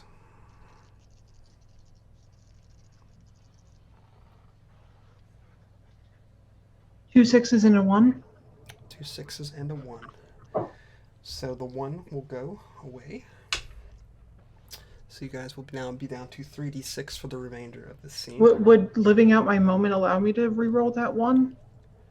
Or no? No, it will not. Okay. It will allow you to gain an extra dice from here on out, though, that is going to be your hope die. And that hope die will succeed on a 5 or a 6. Okay. So, how does your moment of hope play out for Emily? I walked up to the closest fallen body, and fortunately, whatever has been consuming people has finished with it. There's not much left, but what's left is recognizable as human bone. And I dig a small hole with my hands and I bury some of the flesh that's left. And then I get back to the car as I'm not going very quickly because it's a total shock and I was banking on this being a safe place for us. Right. So you dig up this frozen ground and sort of consecrate it for the purposes of burying someone that you knew. And still within the glow of the headlights of this massive vehicle, and with your hands frozen, you move back towards it as the other two watch outside of this massive windshield, seeing you approach, your shaking form returning.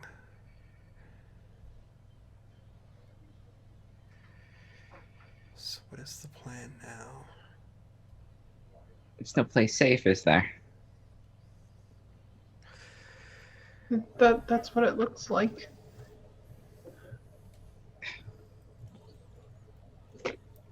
She kind of puts her head back against. I can No. I can look inside the I can look under the hood and see if I can figure out what's going on with the car, why it won't start again, why it's stalled. And then where? Where do we go? Away until we're out of gas. And then we make a stand there. I hate to be a Debbie Downer, but what if we can't get this beast moving again? Then we take out as many of these fuckers as we can. I Not a don't girl. want to take out. I just wanted to go home. So did I.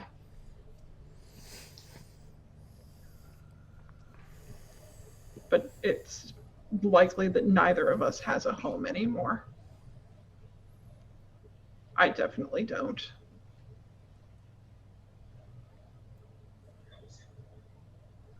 I think Lynn just kind of loses it at this moment. I think this is like her. It was in it. She's not gonna go. Like she had some hope with, and it's not gonna happen. Probably in this truck.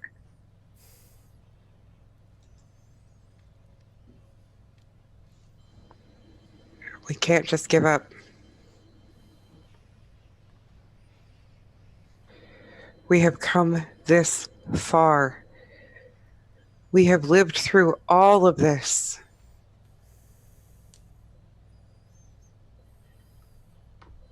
I'm at the very end of my life and I'm ready to keep going. You two young whippersnappers, I swear. We can do this. We can get somewhere safe.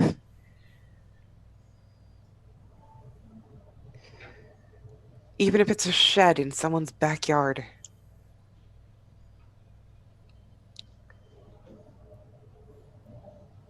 We gotta keep going. I'll pop the hood and see if I can find anything going on.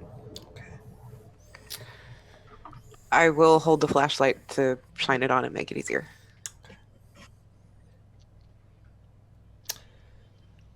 So go ahead and give me a conflict roll.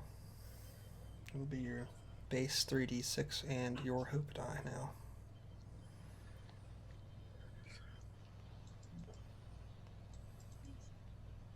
Two sixes, no ones. Ooh. 2 6s, no 1s. And I have 6 dice now. And I roll no 6s. Hmm. You have narrative control.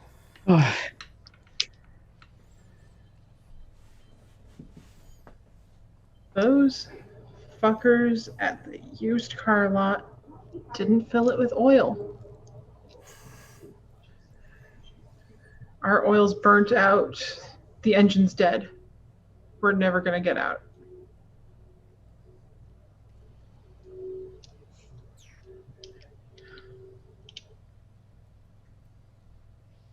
And I will take my gun and I will go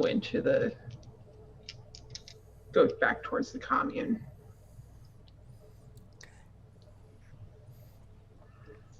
Well, if you're gonna die, you're not gonna die alone. And Agnes just walks beside you. And it'll come after a while. She doesn't want to be by herself. So you weave your bodies in and out the remains of this commune. And all around you hear the chittering of these creatures, as if you ever heard the cicada. They've come out during the summer. They're just all-encompassing, all-surrounding. And their droning grows louder and louder the longer you peer through this area. I begin to hum back in answer to their drones. And all the rest of you, as you're hearing this melody pouring forth from Emily, it sort of synchronizes with it, harmonizing. It's haunting and beautiful and eerie. It's almost as if she's communicating with them at some level.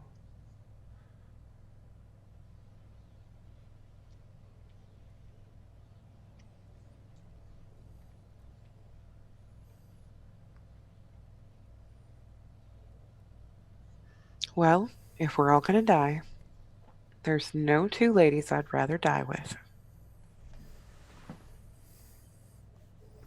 I take the gun and I fire it at one of the figures. Go and give me a roll.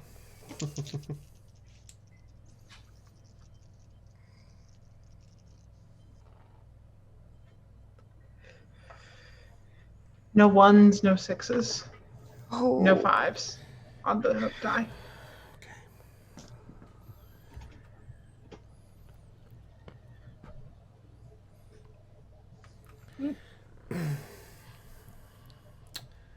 We have 3 candles, 3 dice, 3 truths to speak. And these things are true. The world is dark. These things are true.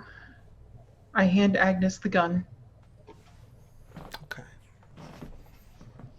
and I walk away. Okay. Anna?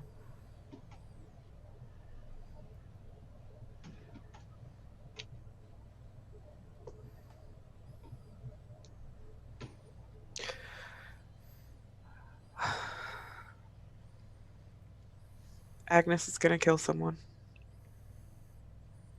Someone. Okay.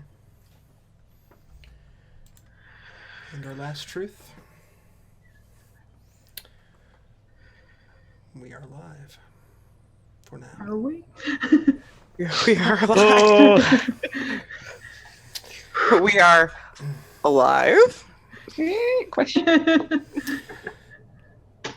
So, Emily, you fire at one of these moving shapes. And you hear that familiar ting sound, almost if like a BB hitting metal. Just the softest clanging sound. And then this melody that swayed you back and forth now becomes this cacophonous roar. that just bears down on you on all sides. But the thing that confuses you is that the roar isn't from them. And as you look back south, you can actually see this maelstrom of water just a mile high, rushing in your all's direction, returning from sea.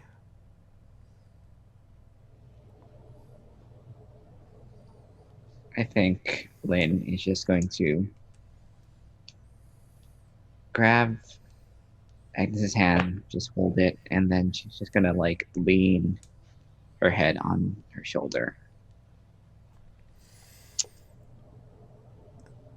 And by our truths, I believe that Emily has handed Agnes the gun. Is that correct? And has began to slaunt off away from the scene. I'm walking deeper into the... Walking deeper into the commune, or what remains of it.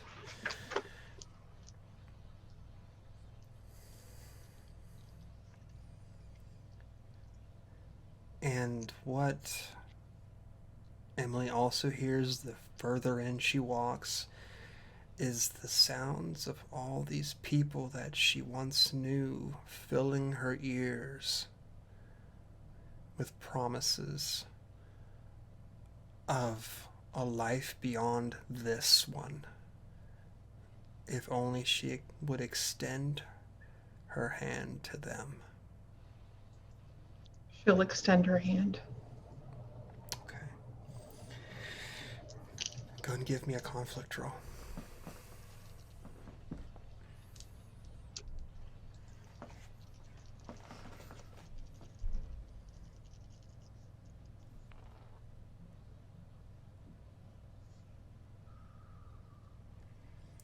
Well, I lost my hope dice.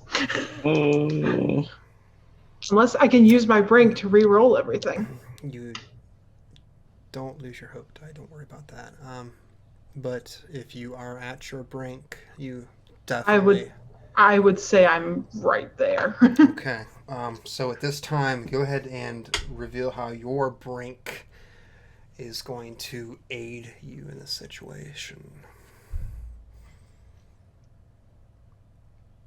Because they have been singing to me for all the days they've been here. I'm finally answering their call. Okay.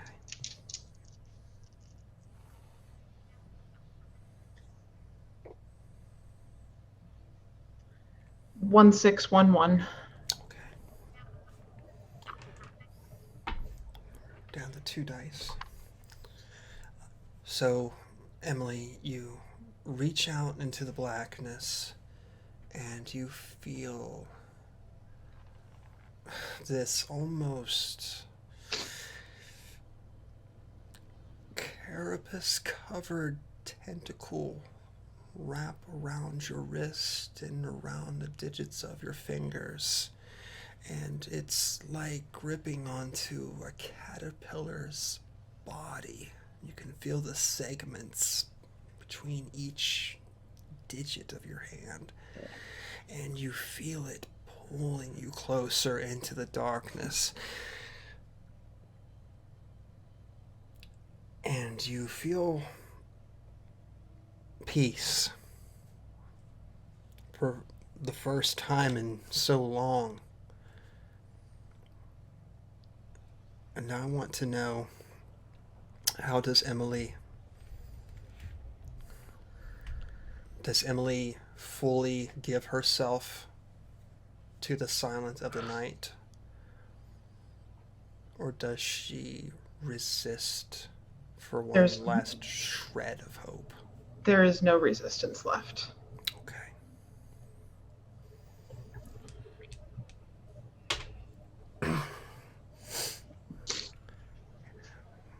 As we watch another player leave,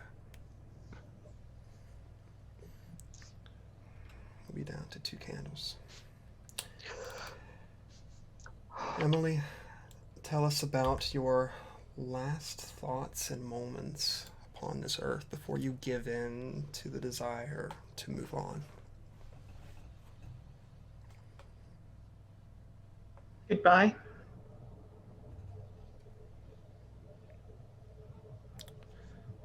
Short and simple. And you're pulled into this mass of just writhing blackness, and you feel the whole world sink beneath your feet, just melding in with the earth itself, down below into the very veins of what this world has to offer. And you're just gripped by the abyss all around you.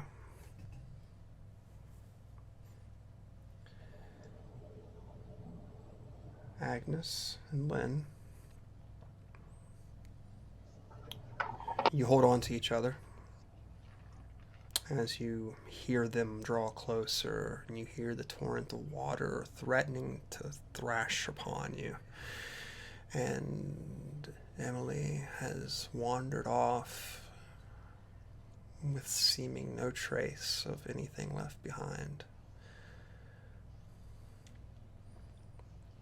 They are coming, and coming quickly.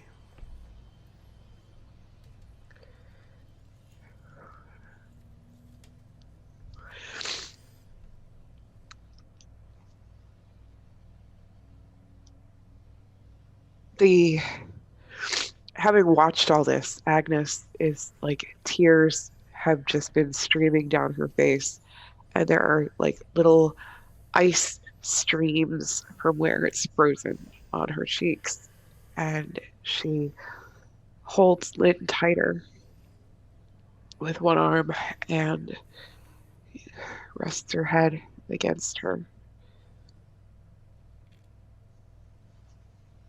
And with her other hand, she brings up the gun and puts it under Lynn's chin.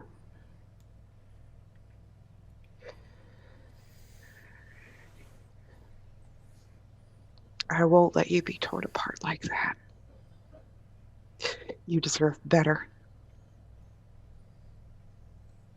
I think, yeah, she's just sobbing. I think in somewhere in there, I think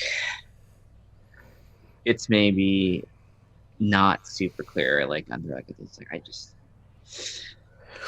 wanted to tell them I was sorry.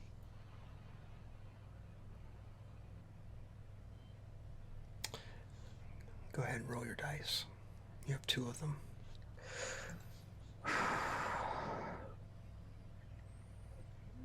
Shauna, can you roll them for me? Oh yeah, that's right. I have the dice. Nothing, just 2 2s. 2 2s. Well, they're not ones. Mm-mm. No, they don't. Oh god, there's one more left. Oh.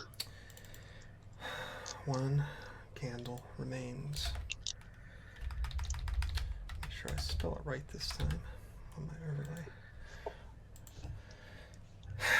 These things are true. The world is dark. And that's our only truth.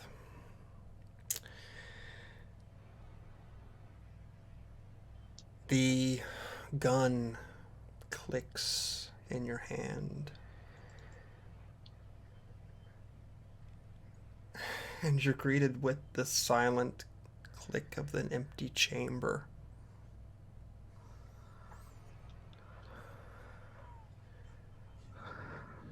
And you just hear them drawing closer and closer, and begin to see them pouring over top of the rubble.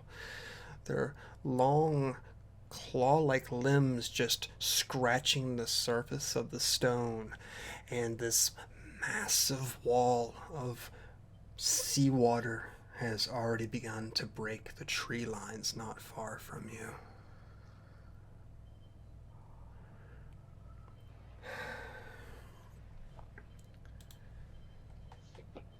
Agnes, Lynn, what are your last moments together like? And that will give you the opportunity to tell everyone how you perish.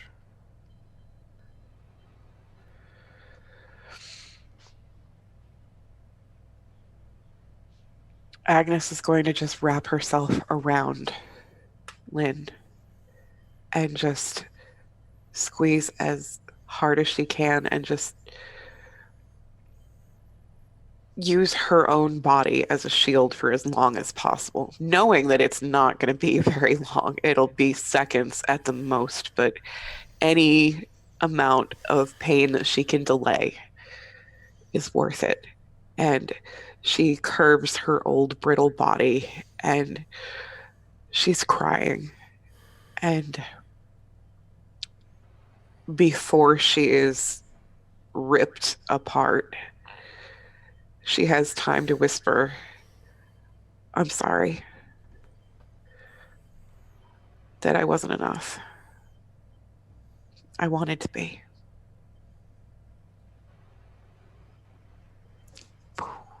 Yeah. I think with that, let's see them just hug Tiger and just thanks. It's not making me be alone. And let that be. So the two figures huddle together. As the chattering comes closer, you all hear Emily's voice mimicked in them saying, "There will be no more pain. No more pain, no longer." Her voice clear and distinct, ringing in your eardrums as you begin to feel the first tears of your flesh leave your bones as they descend upon you in mass. And the only reprieve from that pain is the crushing blows of the water as it pushes you down into the remains of the commune, broken against its walls.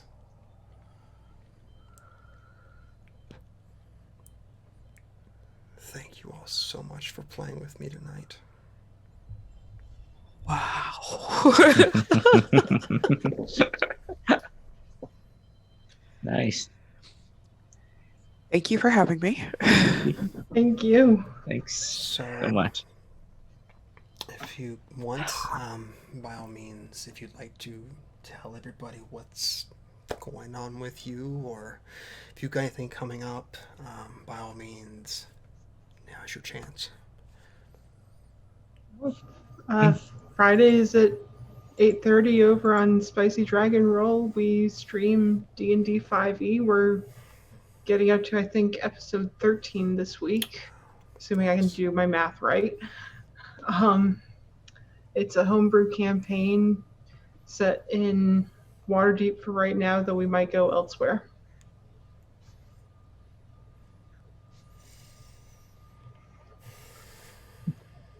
Everybody's quiet. Yep. Yeah, I'm Shauna playing Source on Twitter. You can see all the games I play and the art that I do on there, even though for a little while it's going to actually be a little quiet because games are on break for July, but you'll probably see me. I think actually the next time you'll probably see me is when we do this again in 2 weeks. Yeah, I think in 2 weeks, yeah. Yeah. Yeah, I think a couple of these wonderful folks are returning here in a couple weeks. Anna, you're on Fridays, that's right? Yeah, but you should go watch that Waterdeep thing. Yeah, okay, so I'm at Dice Rolling Mama on Twitter and I tweet things. Wonderful. And I have been Saevrick. I've been your storyteller tonight. And right now, this is all I have going on, but you can see us back next Sunday at 7 p.m. for another group of survivors in the end of the world. and maybe some other projects coming up if I feel so inclined to start them. We'll see, because we're going through our own end of the world right now. So, but on that note, I think I will say once again, thank you all so much for coming tonight and telling this story with me. I really appreciate it. And with that, I will say goodnight. Right. Night.